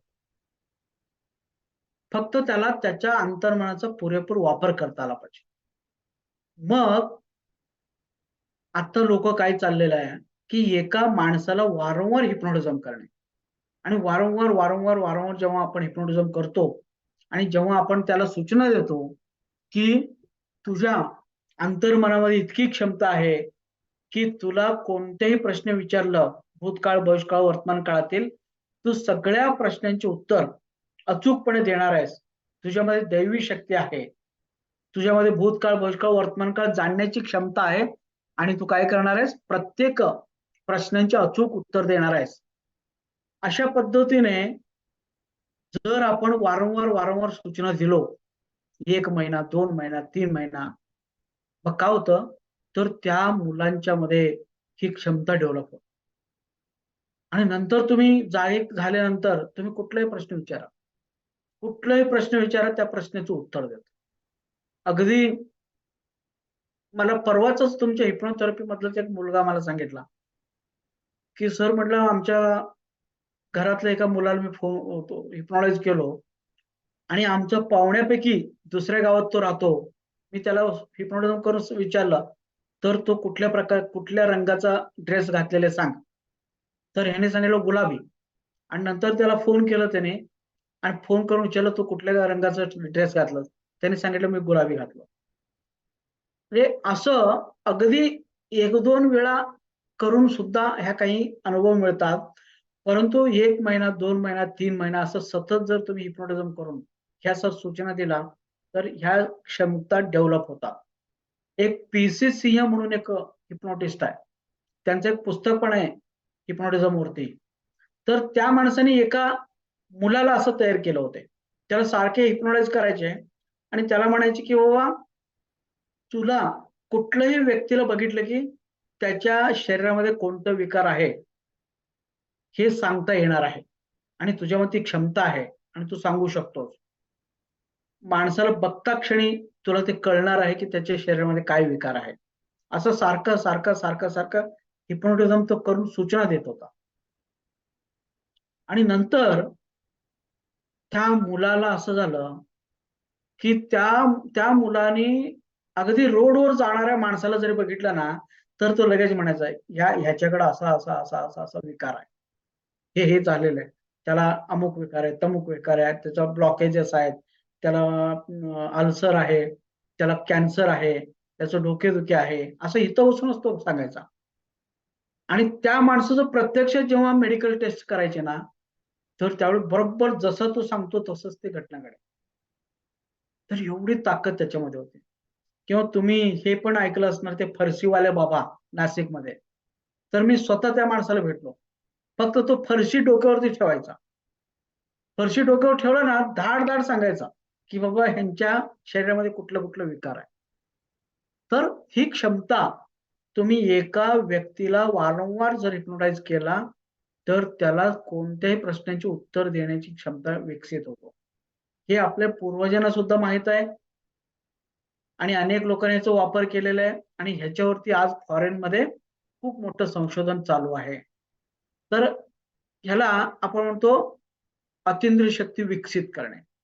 मग हे अतींद्रिय शक्ती विकसित करून काय-काय तुम्ही करू शकता? हिप्नोटिझमच्या अवस्थेमध्ये माणसाला घालून काय-काय करू शकता? तर बरेचसे प्रकार करतात. एक तर तुम्ही हिप्नोटिझमच्या अवस्थेतल्या माणसाला असं सूचना द्यायचं, "तू शरीरातून बाहेर पड आणि तू अमुकाच्या घरी जा, तुझ्या मित्राच्या घरी जा आणि त्या मित्राच्या घरी काय-काय चाललेलं आहे तू मला सांग." तर ॲक्चुअली तो त्याच्या शरीरातनं बाहेर पडतो. सूक्ष्म शरीराने बाहेर पडतो. त्याच्या मित्राच्या घरी जातो आणि तिथं काय-काय चाललं तो एक्सप्लेन करतो. आपल्याला इथं ऐकू येतं. सांगतो, की माझा मित्र इथं बसलाय आणि अमुक-अमुक लोकं घरामध्ये आहेत आणि ते जेवायला लागलेले आहेत. अमुक भाजी केलेली आहे. हां, इतके लोकं आहेत वगैरे तो सगळं एक्सप्लेन करतो. मी हा प्रयोग अनेक वेळा केलेला आहे. तर ह्याला म्हणायचं ॲस्ट्रल ट्रॅव्हल. तर हिप्नोटिझमच्या अवस्थेमध्ये त्या लोकांना शरीरातून बाहेर पडायला सांगून तुम्ही कोणत्याही ठिकाणी पाठवू शकता आणि त्या ठिकाणी काय चाललेलं आहे, ह्याची तुम्ही माहिती इथं बसूनच तुम्ही ऐकून घेऊ शकता. त्याच्यानंतर दुसरा प्रकार येतोय, की रिमोट व्ह्यूइंग. रिमोट व्ह्यूइंग म्हणजे काय, की त्या हिप्नोटिझमच्या अवस्थेतल्या व्यक्तीला, की सूक्ष्म शरीराने जाण्यापेक्षा त्याला इथंच बसून जसा संजय होता बघा महाभारतामध्ये, तो इथं बसूनच सांगायचा, त्या युद्धभूमीमध्ये काय-काय चालू आहे. त्याला म्हणायचं लांबचं बघणे. तर हिप्नोटिझमच्या अवस्थेवर त्या व्यक्तीला सांगितलं, की "बाबा तू मला सांग, आता सध्या जे क्रिकेट मॅच चालू आहे, तर त्या क्रिकेट मॅचमध्ये काय-काय चालू आहे? कोण-कोण बॉलर आहे? किती रन त्याने काढलेले आहे? काय चाललंय मला सांग." तर तो सूक्ष्म शरीराने बाहेर न पडता, तर तो हितच म्हणजे त्याच्या अंतर्ज्ञानातून तो एक्सप्लेन करतो. त्याला म्हणतात रिमोट व्ह्यूइंग म्हणजे लांबचं बघणे. ओके. त्याच्यानंतर तुम्ही हिप्नोटिझमच्या अवस्थेमध्ये आणखीन काय करू शकता? तर त्याचं मागच्या जन्मी घेऊन जाऊ शकता. तर तो मागच्या जन्मी कोण होता? कुठं होता? काय करत होता? मी तर शेकडो लोकांचा मागचा जन्म काढलेला आहे. त्याच्यानंतर तुम्ही त्याच्या पुढच्या जन्मी घेऊन जाऊ शकता. म्हणजे अगदी पुढच्या जन्मी म्हणण्यापेक्षा तुम्ही फ्युचरमध्ये म्हणजे 5 वर्षानंतर तू काय करणार आहेस? 10 वर्षानंतर काय करणार आहे? 20 वर्षानंतर काय करणार आहे? त्यानंतर तू पुढच्या जन्मी कुठं जन्म घेणार आहे? तुझं नाव काय असणार? कोणत्या राज्यामध्ये तू असणार आहे? कोणत्या गावामध्ये असणार आहे? तर अशा पद्धतीने आपण त्याला प्रश्न विचारलो, तर ती तंतोतंत ती माहिती देतात. आज हे फार प्रगत झालेलं आहे लक्षात ठेवा. फार प्रगत अवस्थेमध्ये हे आहे आणि हे सगळं ठिकठिकाणी ह्याचे वर्कशॉप चालू आहेत. मी अनेक लोकांना मागच्या जन्मी घेऊन गेलो. अनेक लोकांना मी फ्युचर लाईफमध्ये घेऊन गेलो. माझे विद्यार्थी घेऊन गेलेले आहेत. तर अतिशय चांगल्या पद्धतीचं ही टेक्निक आहे. तुम्ही पास्ट लाईफ थेरपी म्हणून तुम्ही बघा. YouTubeवरती सुद्धा भरपूर एक्झाम्पल्स आहेत. फ्युचर लाईफ रिग्रेशन थेरपी म्हणा. YouTubeवरती भरपूर गोष्टी उपलब्ध आहेत. त्याच्यानंतर आपण काय करू शकतो?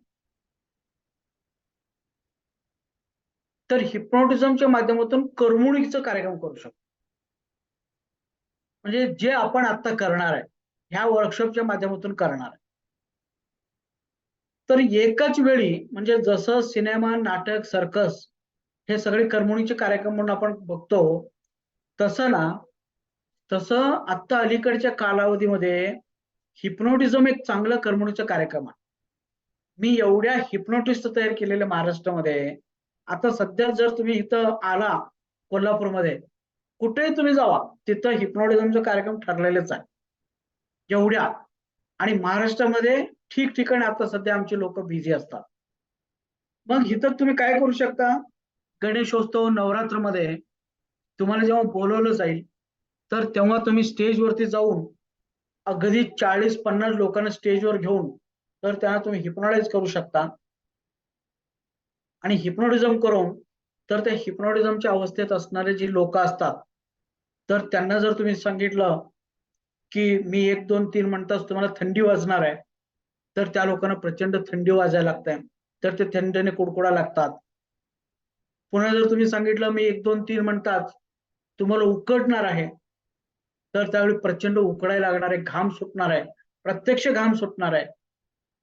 त्याच्यानंतर तुम्ही जर म्हटलं मी 1 2 3 म्हणताच तुमचं शरीर पूर्णपणे हलकं होणार आहे आणि दोघांना उचलायला लावा, 1 2 3 तुमचं शरीर हलकं झालेलं आहे, तर ते दोघांना उचलायला लावा, ते शरीर सहज उचलतात ते. आणि पुन्हा जर म्हणला मी 1 2 3 म्हणताच तुमचं शरीर एकदम जड झालेलं आहे आणि तुमचं शरीरामध्ये प्रचंड वजन वाढलेलं आहे, तुमचं शरीर कोणाला उचलणार नाही, असं आपण जर म्हणलो तर त्यावेळी काय होतं की ती दोघं किती उचलले तर तो माणूस उचलत नाही. माणूस एकटाच असतो, पण आपण म्हटलं हलकं झालेलं आहे तर त्यावेळी इझिली उचलतात आणि एकदम जड झालेलं म्हटलं की उचलत नाही. त्याच्यानंतर आपण जर म्हणलो की तुम्ही भिकारी आहात, भीक मागा, तर लगेच ती लोक भीक मागायला लागतात. तुम्ही मुली आहात, कॉलेज कुमारी आहात, शायनिंग मारा, मेकअप करा, तर ते लगेच मेकअप करायला लागतात, शायनिंग मारायला लागतात. आपण म्हणलो तुम्ही कुत्री आहात, भुंका, तर भुंकायला लागतात. तुम्ही वक्ते आहात, भाषण करा, तर भाषण करायला लागतात. आणि त्यांना म्हटलं की तुमचं संपूर्ण शरीर आता कडक होणार आहे आणि तुमचं शरीर अजिबात वाकणार नाही. 1 2 3 तुमचं संपूर्ण शरीर कडक झालेलं आहे. आणि नंतर तुम्ही 2 खुर्च्यांच्या वरती ते ठेवा शरीर आणि त्याच्यावरती एक मोठा माणूस उभा करा त्याच्या पोटावरती. तर जरा सुद्धा ती लोक वाकत नाही.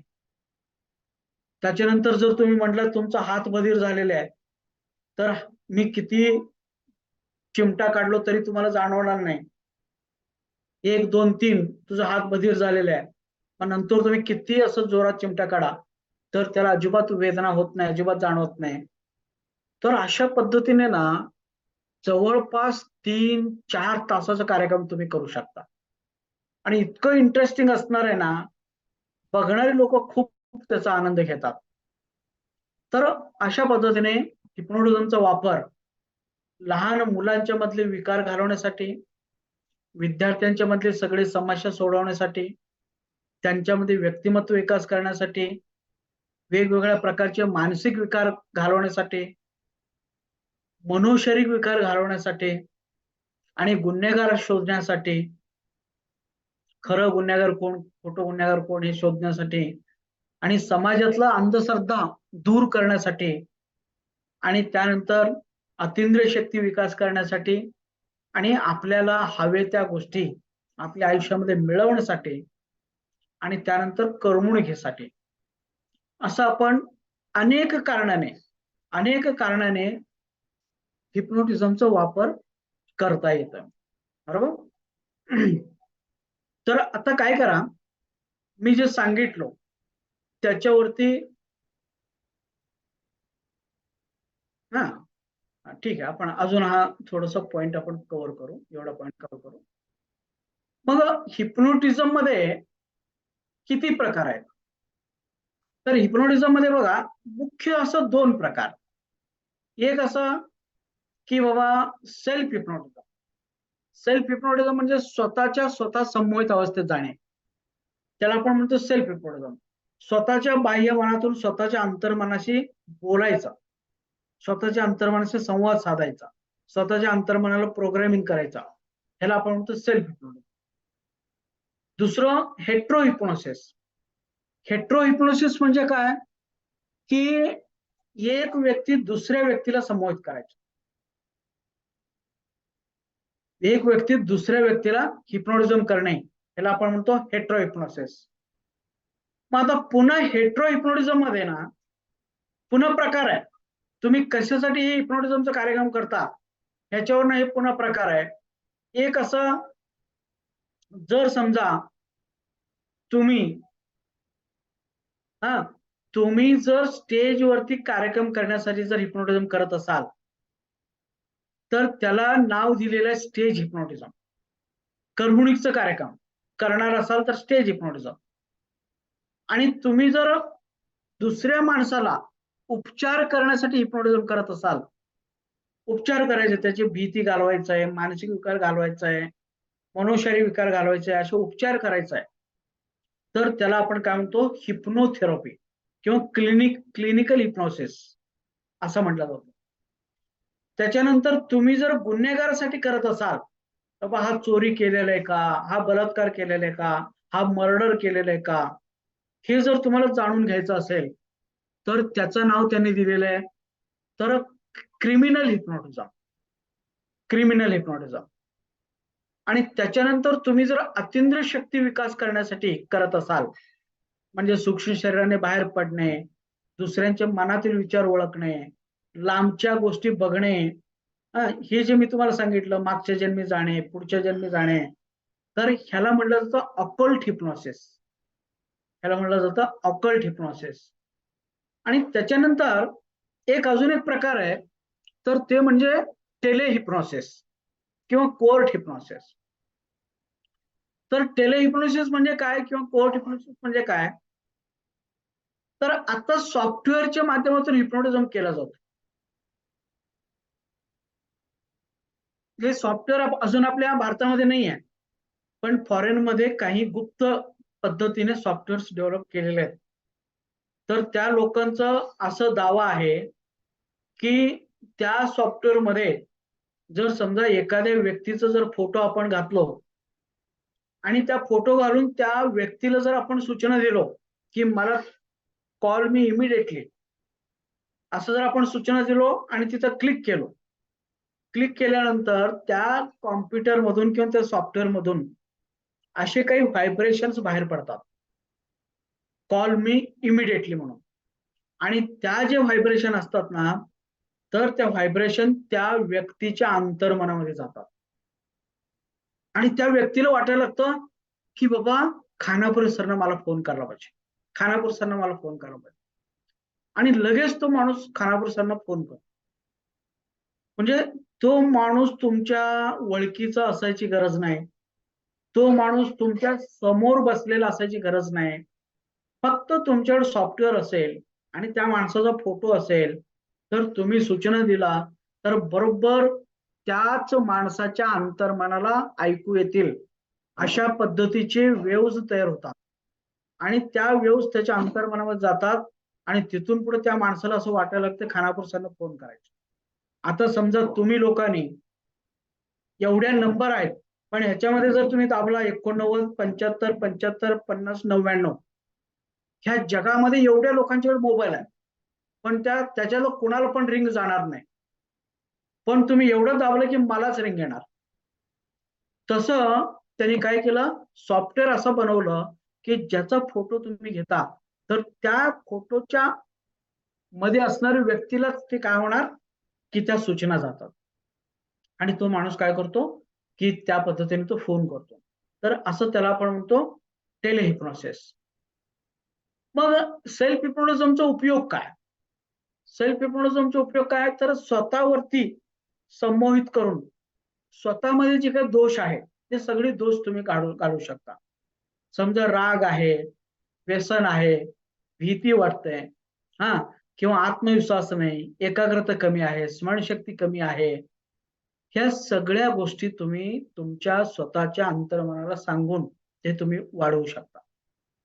त्याच्यानंतर तुम्हाला काही गोष्टी मिळवायच्या आहेत, बाबा नोकरी नाही आहे, नोकरी मिळवायचा आहे, पैसा नाही, पैसा पाहिजे, तर हे सगळं तुम्ही तुमच्या सबकॉन्शियस माइंडला सांगून ते मिळवू शकता.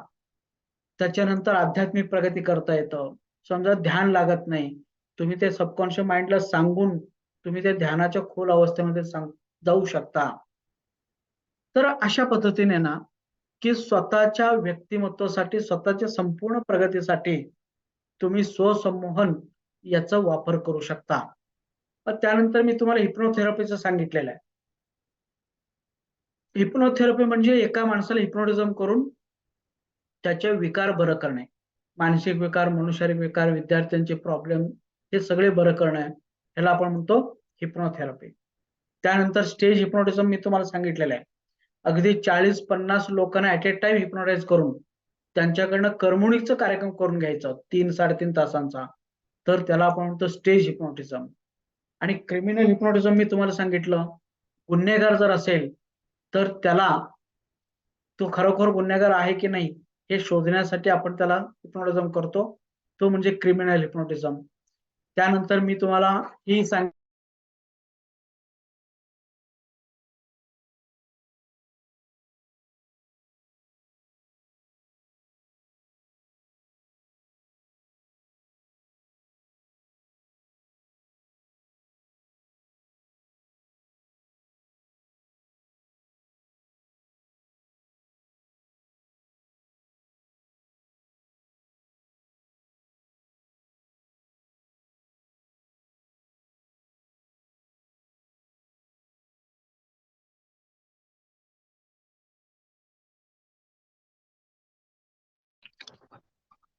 सर आपला आवाज नाही येत आहे.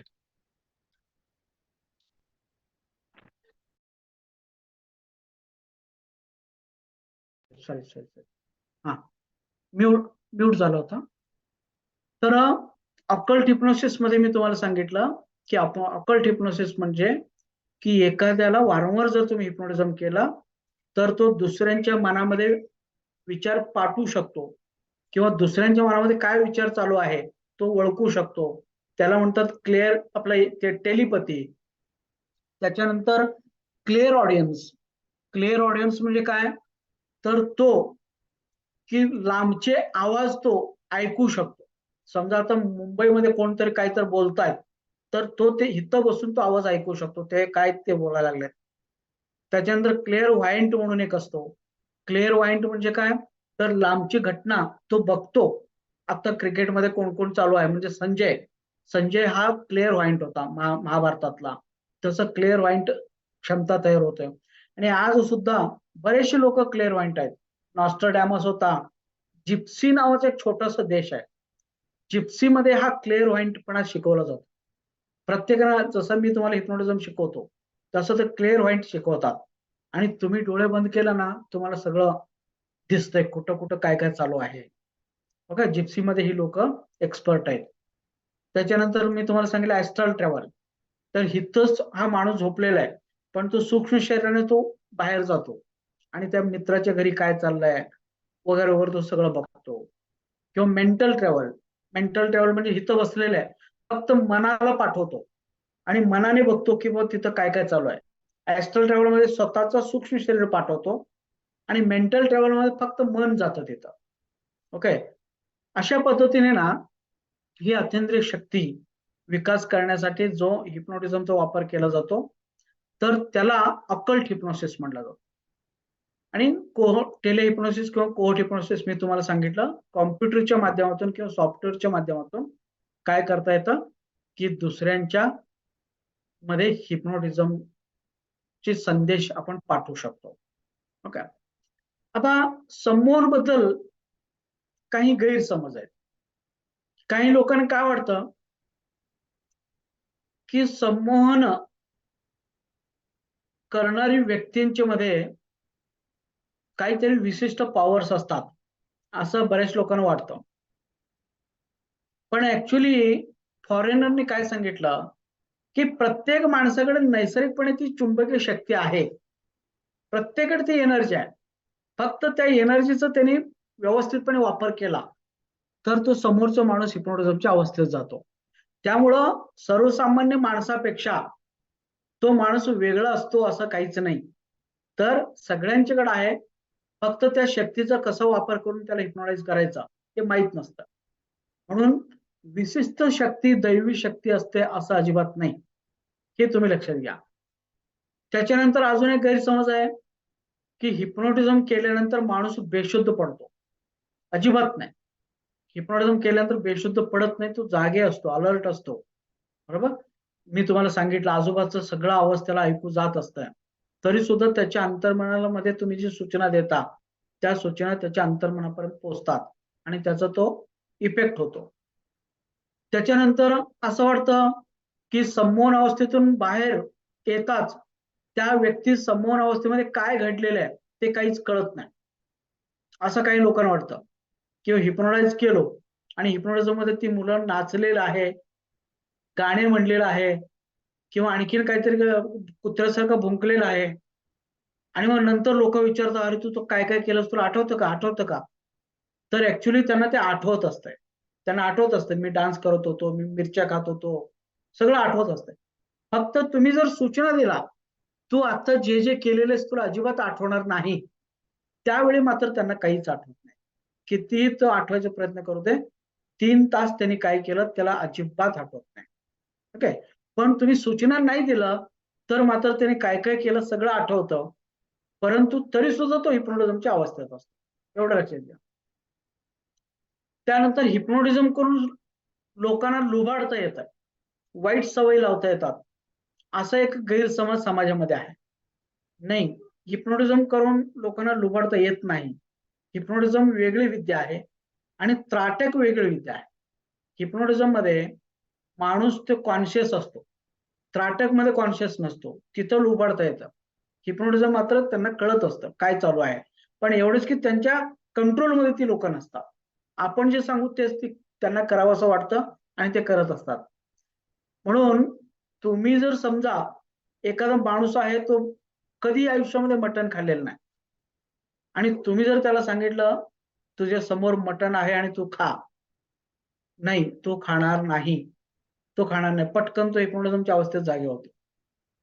तुम्ही जर हिप्नोटिझम करून जर त्याला म्हटलं की तुझ्याकडे जे काही दागिने आहेत ते सगळे मला काढून दे, तो काढून देत नाही, तो जागे होतो.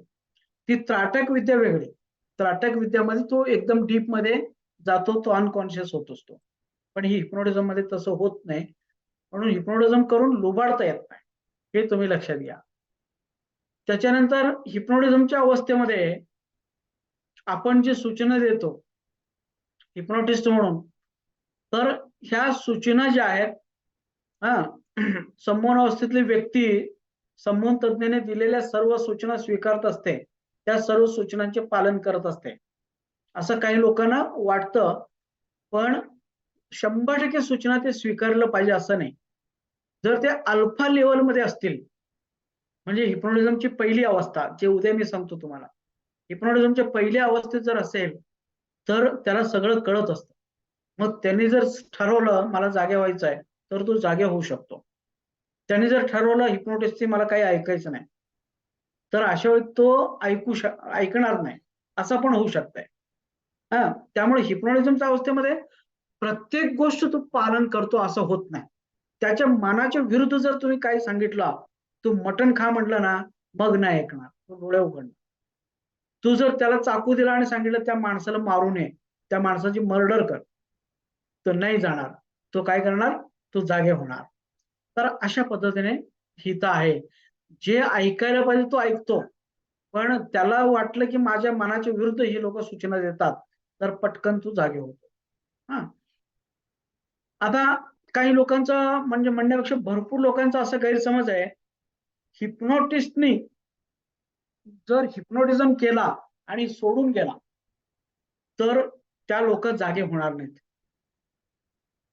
किंवा हिप्नोटिस्टला जागे करता आलं नाही तर ती समोरच्या माणसाला जागे होणार नाही ते लोक, असा एक गैरसमज आहे. नाही, हिप्नोटिझम तुम्ही केला, 50-60 लोकांना जरी तुम्ही स्टेजवर झोपवलेलं आहे, समजा तुम्हाला जागे करता आलं नाही आणि तुम्ही निघून गेला,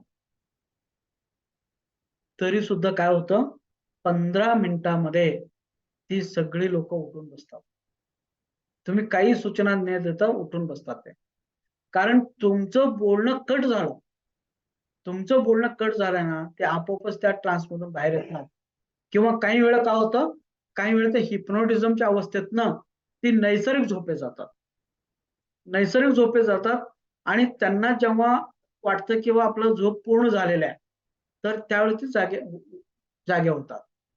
पण हिप्नोटिझमच्या इतिहासामध्ये असं कधी झालेलं नाही की बाबा 10 वर्षापूर्वी एका हिप्नोटिस्टने हिप्नोटाईज केला होता, अजून तो हिप्नोटिझमच्या अवस्थेमध्येच आहे, तो हिप्नोटिस्ट कुठं सापडून सुद्धा होत नाही.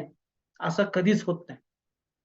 लक्षात घ्या, हिप्नॉटिस्ट सोडून गेला तरी काय फरक पडत नाही, ती लोक आपोआपच जागे होतात. हिप्नॉटिस्टला जागे करता नाही आलं तरी काय फरक पडत नाही, ती लोक आपोआपच जागे होतात. जागे करणं हा फार मोठी ही घटना नाही आहे. ते आपोआपच उठून बसतात किंवा ते आपोआपच झोपी जातात, नैसर्गिक झोपी जातात आणि तिथून पुढे ते त्यांची ती झोप पूर्ण झाली की उठून बसतात. त्यामुळे जागे करणं फार अवघड नाही. हं. त्याच्यानंतर काही लोकांना वाटतं फक्त दुबळ्या मनातल्या लोकांना हिप्नोटाईज होतो, कमकुवत लोक. तसं नाही, कुठल्याही माणसाला हिप्नोटाईज होतो. जो माणूस हिप्नोटिस्टकडे व्यवस्थितपणे लक्ष देऊन ऐकतो, कॉन्सन्ट्रेट होतो, ज्याला करून घ्यायची इच्छा आहे, हा, अशा प्रत्येक माणसाला हिप्नोटिझम करता येतं आणि त्याचा त्यांना फायदा करून देता येतो. त्याच्यानंतर हिप्नोटिझमच्या अवस्थेमध्ये गेलेल्या माणसाचं डोळे कायमस्वरूपी मिटले पाहिजे असं काही लोकांना वाटतं. नाही, तुम्ही एकदा त्यांना हिप्नोटाईज केला तर त्यांचे डोळे उघडे ठेवूनच तुम्ही कार्यक्रम करू शकता.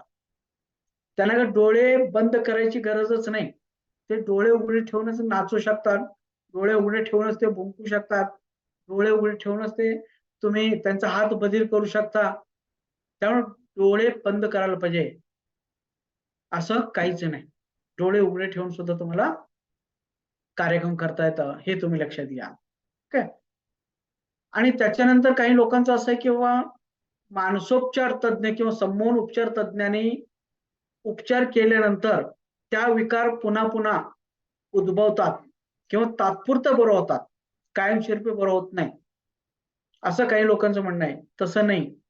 एकदा जर तुम्ही त्यांच्या अंतर्मनामध्ये व्यवस्थितपणे प्रोग्रामिंग केला, भले ते 5 सेटिंग मध्ये 10 सेटिंग मध्ये, पण तुम्ही व्यवस्थितपणे प्रोग्रामिंग एकदा केला आणि समजा त्याची सवय एकदा तुटले आणि त्याच्यानंतर आयुष्यभर तो कधीही तंबाखू खाणार नाही, कधी तो माणूस दंगा करणार नाही, कधी तो रागवणार नाही, आयुष्यभरासाठी ते प्रोग्रामिंग असतं. फक्त प्रोग्रामिंग जर अर्धवट राहिला तरच मग पुन्हा त्याला ते तंबाखू खावंसं वाटेल, दारू प्यावंसं वाटेल. पण एकदा मात्र तुम्ही व्यवस्थितपणे सेटिंग दिली आणि त्याला जर सूचना दिली व्यवस्थितपणे, तर तो कधीही पुन्हा तंबाखू खात नाही. हे लक्षात घ्या. कायमस्वरूपी बरा होतो हिप्नोटिझमने. ओके. तर या पद्धतीने आज आपण हिप्नोटिझम म्हणजे काय, हिप्नोटिझम मध्ये किती प्रकार आहेत आणि हिप्नोटिझमचे गैरसमज काय आहेत, हा, हिप्नोटिझमचे उपयोग कोणकोणते आहेत, आपण कोणकोणत्या क्षेत्रामध्ये याचा उपयोग करू शकतो, हे आपण बघितलेलं आहे. आता तुमचे काही क्वेश्चन्स असतील तर तुम्ही काय करा, मला क्वेश्चन विचारा. तुमचे ऑडिओ ऑन करा, क्वेश्चन विचारा.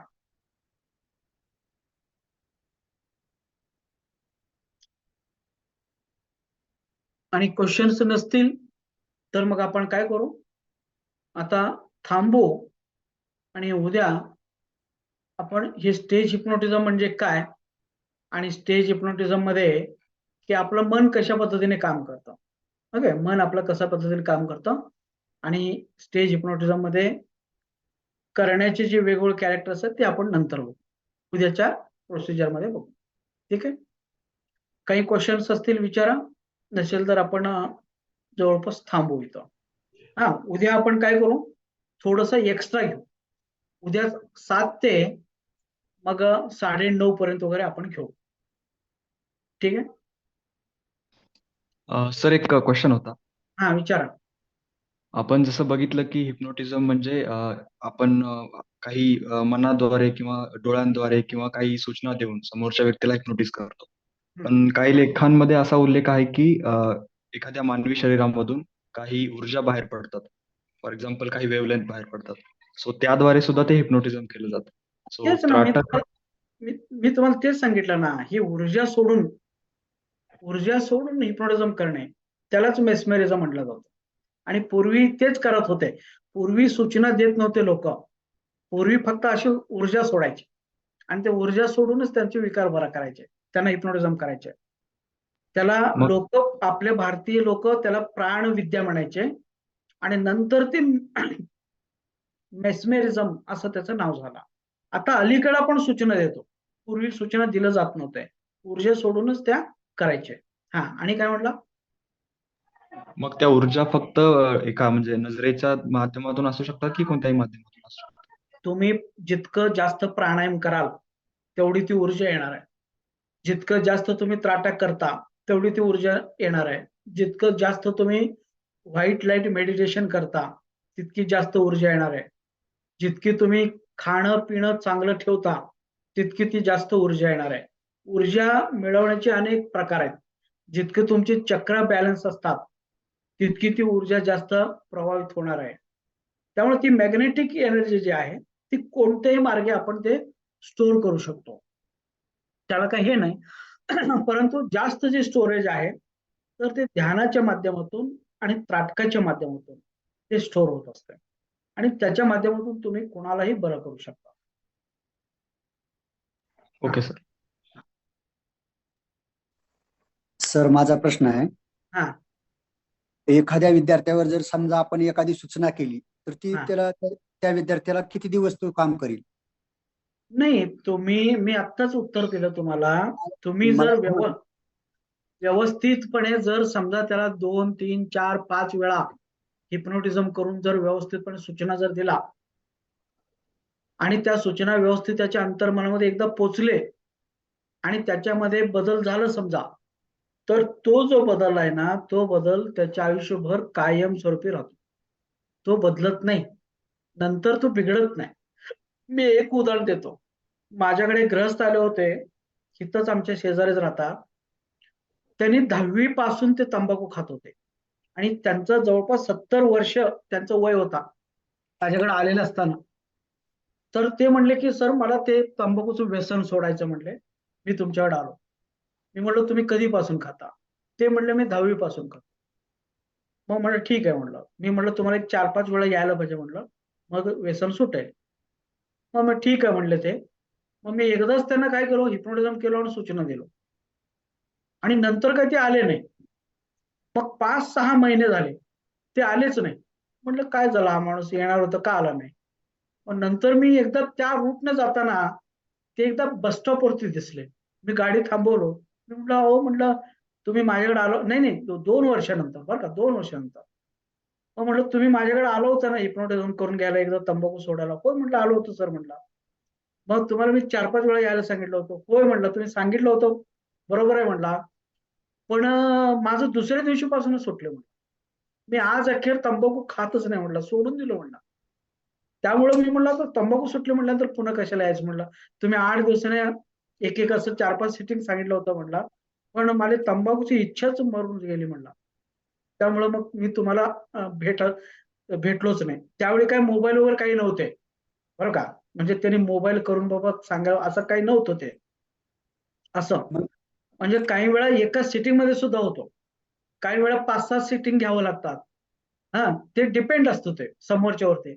पण एकदा जर ते व्यवस्थितपणे अंतर्मनामध्ये प्रोग्राम झालं ना मग मात्र तो माणूस कधीही पुन्हा हात लावत नाही त्या तंबाखू. एवढं मात्र खरं आहे. ओके. थँक्यू. हा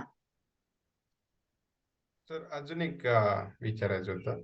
हा तर त्राटक जे तुम्ही म्हणताय ते आपण त्या विषयावर बोलणार आहे, राईट? हा त्राटक विषयी हा कसं काय? त्राटक विषय आपला पॉइंट आहे ना, परवा दिवशी किंवा परवा दिवशी वगैरे आपण बोलतो. हा किंवा कदाचित घेतलं उद्या घेऊ आपण त्राटक बद्दल उद्या घेऊ. चालेल, ठीक. थँक्यू. हा एक शेवटी तर मी माझं तुम्हाला एक 10 ते 15 मिनिटं मी तुम्हाला क्वेश्चन आन्सरला देतो, कारण का तुम्हाला किती विषय समजतं हा पण महत्वाचा आहे. हा कोण विचारत होते? तुषार. सर माझे 2 प्रश्न आहेत. हा मानसिक आणि शारीरिक आजार आहे हे कसे ओळखावे? हा आणि पेशंट तुम्ही सांगितल्याप्रमाणे एखादा व्यक्ती एखाद्याचा खून करू शकत नाही किंवा वाईट गोष्टी सांगितल्या तर तो जागृत अवस्थेत होऊ शकतो. तर एखाद्या पेशंटला स्वतःवरती उपचार करून घ्यायचा नसेल किंवा त्याला व्यसन सोडायचे नसेल, हम्म. परंतु त्याच्या घरचे फोर्स करून कोणतरी घेऊन आलं, त्याच्यावरती जर आपण माइंड प्रोग्रामिंग करत असेल परंतु तो त्या सूचना रिजेक्ट करत असेल तर आपण त्याला कशा पद्धतीने उपचार बरोबर आहे. करू शकतो? बरोबर, तुझं क्वेश्चन बरोबर आहे. पहिलं तुझं मानसिक विकार आणि शारीरिक विकार म्हणजे काय? मानसिक विकार म्हणजे जे विकार मनाला झालेले आहे त्याला आपण म्हणतो मानसिक विकार. शारीरिक विकार म्हणजे जे विकार आपल्या शरीराला झालेले आहे त्यांना आपण म्हणतो शारीरिक विकार. आणि आणखीन एक विकार आहे तो म्हणजे मनोशारीरिक विकार. मनोशारीरिक विकार म्हणजे मनामुळे जे शरीरामध्ये विकार तयार झालेले आहेत तर त्याला आपण म्हणतो मनोशारीरिक विकार. अति ताण तणाव चिंता काळजीमुळं acidity, BP, sugar, heart attack, paralysis, ह्या सगळ्या जे विकार आहेत ना हे मनोशारीरिक विकार आहे, लक्षात ठेवा. आता शारीरिक विकार म्हणजे फक्त कुठले? ते फक्त 10% विकार आहेत ते. म्हणजे बाबा वातावरण बदललं, सर्दी झालेले, ताप झालेला, हे शारीरिक विकार झाला. त्याचा आणि मनाचा काही संबंध नाही. वातावरण बदललं, दूषित पाणी पिलेलं आहे किंवा कावीळ झालेलं आहे, कावीळ हा शारीरिक विकार आहे. किंवा पडलो, हाताला लागलेलं आहे किंवा हातपाय फ्रॅक्चर झालेले आहे, शारीरिक विकार आहे. मग मानसिक विकार कुठलं? जे मनाला झालेले ते विकार मानसिक विकार. म्हणजे मी तुम्हाला सांगितलं, भीती वाटणे. भीतीचा आणि शरीराचा काही संबंध नाही. तो भीती हे मनाला लागलेला विकार आहे. अस्वस्थ वाटणे, नैराश्य वाटणे, निगेटिव्ह विचार येणे, आत्महत्या करावं असं वाटणे, संशय घेणे, बरोबर, चिडचिडापणा करणे, हा, ही जी सगळी विकार आहेत, एकाग्रता होत नाही, स्मरणशक्ती नाही, आळसपणा आहे, हे सगळे मनाला लागलेले विकार आहेत ते. तर ह्याला आपण म्हणायचं मानसिक विकार. तर मनाला जे विकार लागले त्यांना मानसिक विकार म्हणायचं. आणि शरीरामध्ये बाहेरच्या गोष्टीमुळं, मनामुळं नाही, बाहेरच्या गोष्टीमुळं ज्या शरीरामध्ये जे डिस्टर्बन्स क्रिएट झालेलं आहे, शरीरामध्ये जे समतोलता बिघडलेला आहे, तर त्याला म्हणायचं शारीरिक विकार. ओके. त्याच्यानंतर तू जे म्हणलास की एखादा पेशंटला जबरदस्तीने आणलं तर काय परिणाम होईल आणि एखादा पेशंट स्वतःहून आलं तर काय परिणाम होईल. एकदम चांगला क्वेश्चन आहे. एखादा पेशंट जर असं म्हटलं की बाबा मला सर तंबाखू सोडायचा आहे, मी खूप प्रयत्न करतो पण माझे तंबाखू सुटत नाही, तर तुम्ही काहीतरी करा, मला मदत करा, असं म्हणून स्वतःहून जर आला तर त्या पेशंटला जर तुम्ही 2-3 सिटिंग जर दिला, जास्तीत समजा एक 5-6 सिटिंग जर तुम्ही दिला तर तो कायमस्वरूपी तंबाखूपासून मुक्त होतो. कारण का? मुळात त्याला तंबाखू सोडायची इच्छा आहे. आणि दुसरं, आपण जे सांगतो तर तो ऍक्सेप्ट करतो, स्वीकार करतो आणि म्हणून तो कायमस्वरूपी त्याच्यातून मुक्त होतो. आपलं ऐकतो, आपल्याकडे एकाग्र लागतो आणि तो ट्रान्समध्ये जातो, ह्याच्यामुळे तो सुटतो. आणि एखादा माणूस असा आहे की बाबा त्याला तंबाखू सोडायचंच नाही, तुम्ही काय वाटेल ते करा, मी काय तंबाखू सोडणार नाही, मी काय दारू सोडणार नाही, असं म्हणणारे लोक असतात. आणि अशा लोकांना जबरदस्तीने लोक खेचून आणतात आणि अशी लोक कधीच सुटत नाही. कारण का? एकतर तुमच्याकडे बघतच नाही. आपण म्हणलो माझ्या डोळ्यामध्ये बघ, एकटक बघ, तुझे डोळे जड होत चाललेले, तो बघतच नाही. तो सरळ सरळ सांगतो तुम्ही काय पण करा, मला तंबाखू सोडायचं नाही बघा. त्यामुळं एकतर तो हिप्नोटिझमच्या अवस्थेमध्ये जायला तयार नसतो आणि दुसरं म्हणजे त्याची इतकी जबरदस्त इच्छा असते की नाही मला तंबाखू सोडायचंच नाही. हा, अशा लोकांना जर समजा तुम्ही नार्को केला, म्हणजे सोडियम पेंटॅथॉन नावाचं लिक्विड मिळतो आणि ते लिक्विड जर तुम्ही डॉक्टरांच्या मदतीने इंजेक्शन केला तर तो आपोआपच हिप्नोटिझमच्या अवस्थेत जातो, आपोआपच डीप अवस्थेत जातो. आणि त्यावेळी त्याचा विरोध करणारा जो मन आहे, बाह्य मन, संपून जातो. म्हणजे मी दारू सोडणारच नाही, तुम्ही काय वाटेल ते करा, असं जे वाद घालणारं जे मन आहे तर तो तिथं शिल्लकच राहत नाही नार्कोमध्ये. मग अशा वेळी फक्त अंतर्मन शिल्लक राहतं. आणि त्यावेळी जर तुम्ही सांगितलं की तू इथून पुढे दारू प्यायचं, तंबाखू खायचं बंद कर, कुठल्या परिस्थितीत तुला ते आवडणार नाही आणि कुठल्या परिस्थितीत तू आजपासून तू हे बंद करणार आहे आणि तुला ते बंद करायचीच आहे आणि तुझी स्वतःची जबरदस्त इच्छा आहे की ते मला बंद करायचं, असं जर तुम्ही चांगले चांगले सूचना दिला, मग त्यावेळी मात्र तो त्याच्यातून मुक्त होतो. पण हे नॉर्मल हिप्नोटिझमने होत नाही. कारण का? तर मुळात तो तुमच्याकडे लक्षच देत नाही, त्यामुळे तो हिप्नोटिझमच्या अवस्थेत जात नाही आणि डीप मध्ये नाही गेला तर मात्र त्याच्यावर काही परिणाम होत. म्हणून स्वतःहून येणारे पेशंट हे पटकन कव्हर होतात आणि जबरदस्तीने ज्यांना आणलं जातं तर ती पेशंट मात्र लवकर कव्हर होतात. समजलं तुला? तुषार. हो समजले सर. हा ठीक आहे. चला आणखीन कोणाला काय विचारायचं आहे? सर मी हेमंत. हा सर मी हेमंत. विचारतो. हा सर. हा. सर आता जे विद्यार्थी आहेत ना हा. त्यांना एवढं काही माहिती नसतं, पण जे पालक त्यांना घेऊन येतात, मग त्याच्यामध्ये काय फरक पडतो का, असं म्हणजे होऊ शकतो ना मुलांमध्ये नाही changes? मुलं हे बघ, हा विषय कसा आहे हा. की असं कोण मुलं म्हणत नाही ना, अरे हा. मला शाळेलाच जायचं नाही, मला हा. मोठं व्हायचंच नाही, मला शिकायचं नाही, असं कोण म्हणत नाही. बरोबर नाही. मुलांची असली प्रॉब्लेम नसतात. हा. मुलांची काय प्रॉब्लेम असतात, मी शाळेला जातो पण हम्म. माझी एकाग्रता होत नाही, हा. माझ्या लक्षात येत नाही, बरोबर. मला आठवत नाही, ही प्रॉब्लेम असतात. हिथं हिथं मुलं विरोध करत नाही, लक्षात नाही, ठेवा. विरोध नाही, पण ते म्हणजे वडील घेऊन येतात त्यांना आपल्या नाही पेशंट बरोबर कोणतरी हा. येणारच ना. हा. पेशंट बरोबर कोणतरी येणार आणि त्या मुलानं जर तुम्ही व्यवस्थित समजून सांगितला हम्म. की बाबा तुला जर मी तो हिप्नोटिझम करून सूचना दिलो हम्म. तर तुझ्यामध्ये एकाग्रता वाढणार आहे, तू वाचलेल्या सगळ्या गोष्टी लक्षात राहणार आहेत, तुला विषय आवडणार आहेत, तुझी स्टॅमिना वाढणार आहे, तू अगदी 5-5 तास सतत तू अभ्यास करू शकतोस, तुला चांगले मार्क्स मिळू शकतात, तू मोठा माणूस होऊ शकतो, तू डॉक्टर होऊ शकतो, इंजिनियर होऊ शकतो, असं जर तुम्ही व्यवस्थितपणे त्याला समजून सांगितला तो घेऊ तर शकतो. तो मुलगा तयार होतो, त्याला काही नाही, विषय नाही. सूचना घेऊ शकतो तो, पण सूचना घेऊ शकतो. सूचना घेऊ शकतो. ओके, ठीक. हा, तो काही प्रॉब्लेम नाही. ओके. हा फक्त की नाही ते दारू पिण्याच्या लोकांचा जो प्रकार असतो ना तो वेगळा हा, प्रकार त्याच. Okay, okay. तो वेगळा प्रकार. थँक्यू. बघ पुढं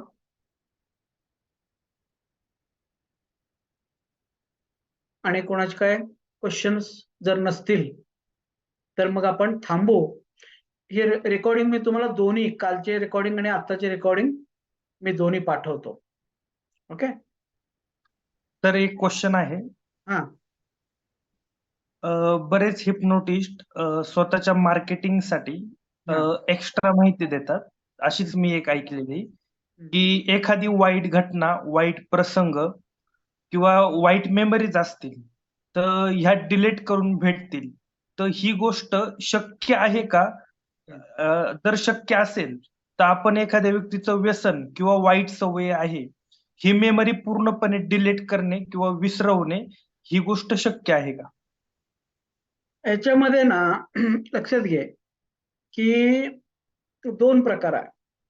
एक समोरचा माणूस जर एकदम डीप अवस्थेत गेला आणि जर आपण जर सांगितलो, समजा त्याला काय झालं की त्याचं प्रेमभंग झालं होतं 10वीला असताना त्याचं प्रेमभंग झालं, त्या मुलीचं अजून नाव आठवतो, अजून त्याला अस्वस्थ वाटतं, हा म्हणून तो दारू पितो किंवा आणि काहीतरी करतो.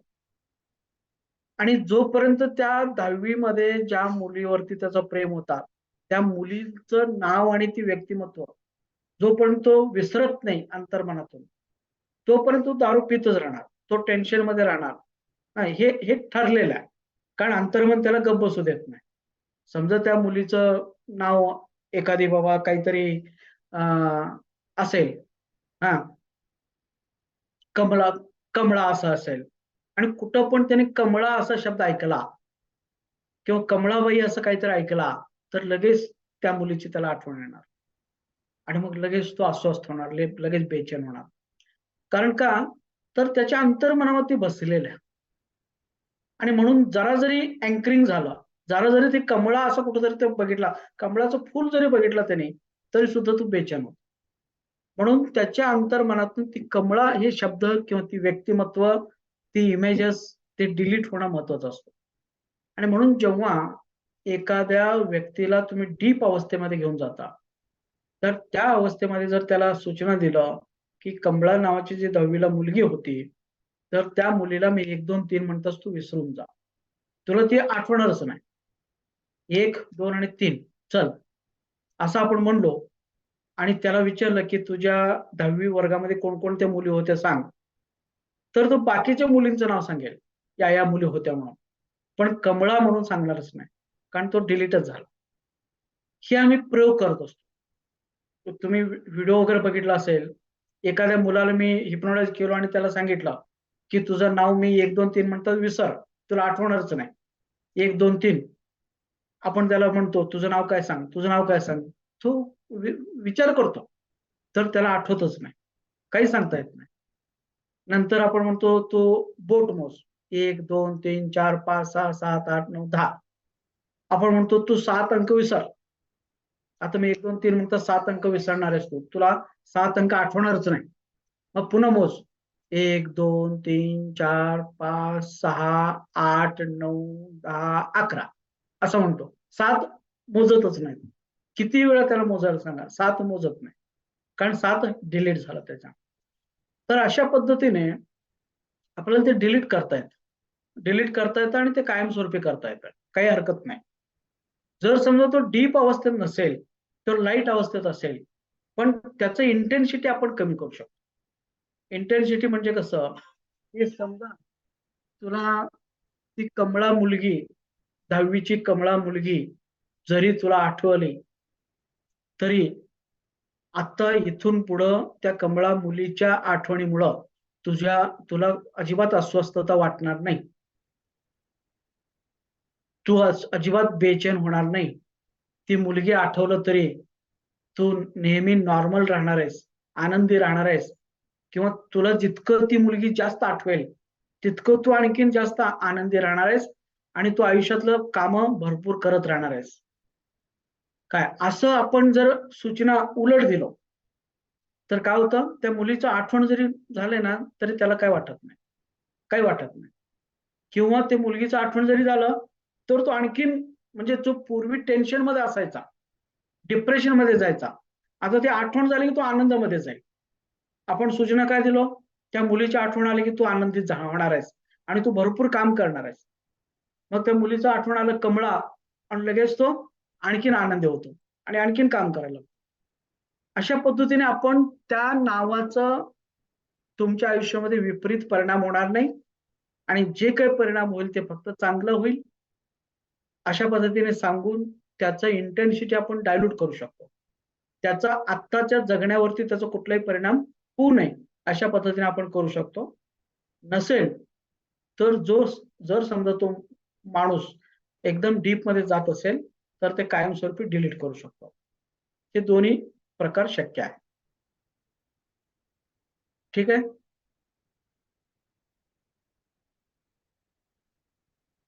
ओके, आणि कोणाचे काय क्वेश्चन?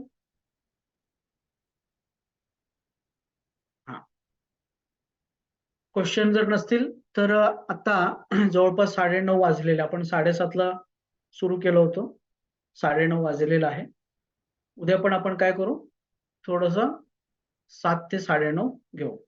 ओके, आता थांबूया का आपण? ओके, चला, गुड नाईट. हा रेकॉर्डिंग मी तुम्हाला उद्या ग्रुपमध्ये सेंड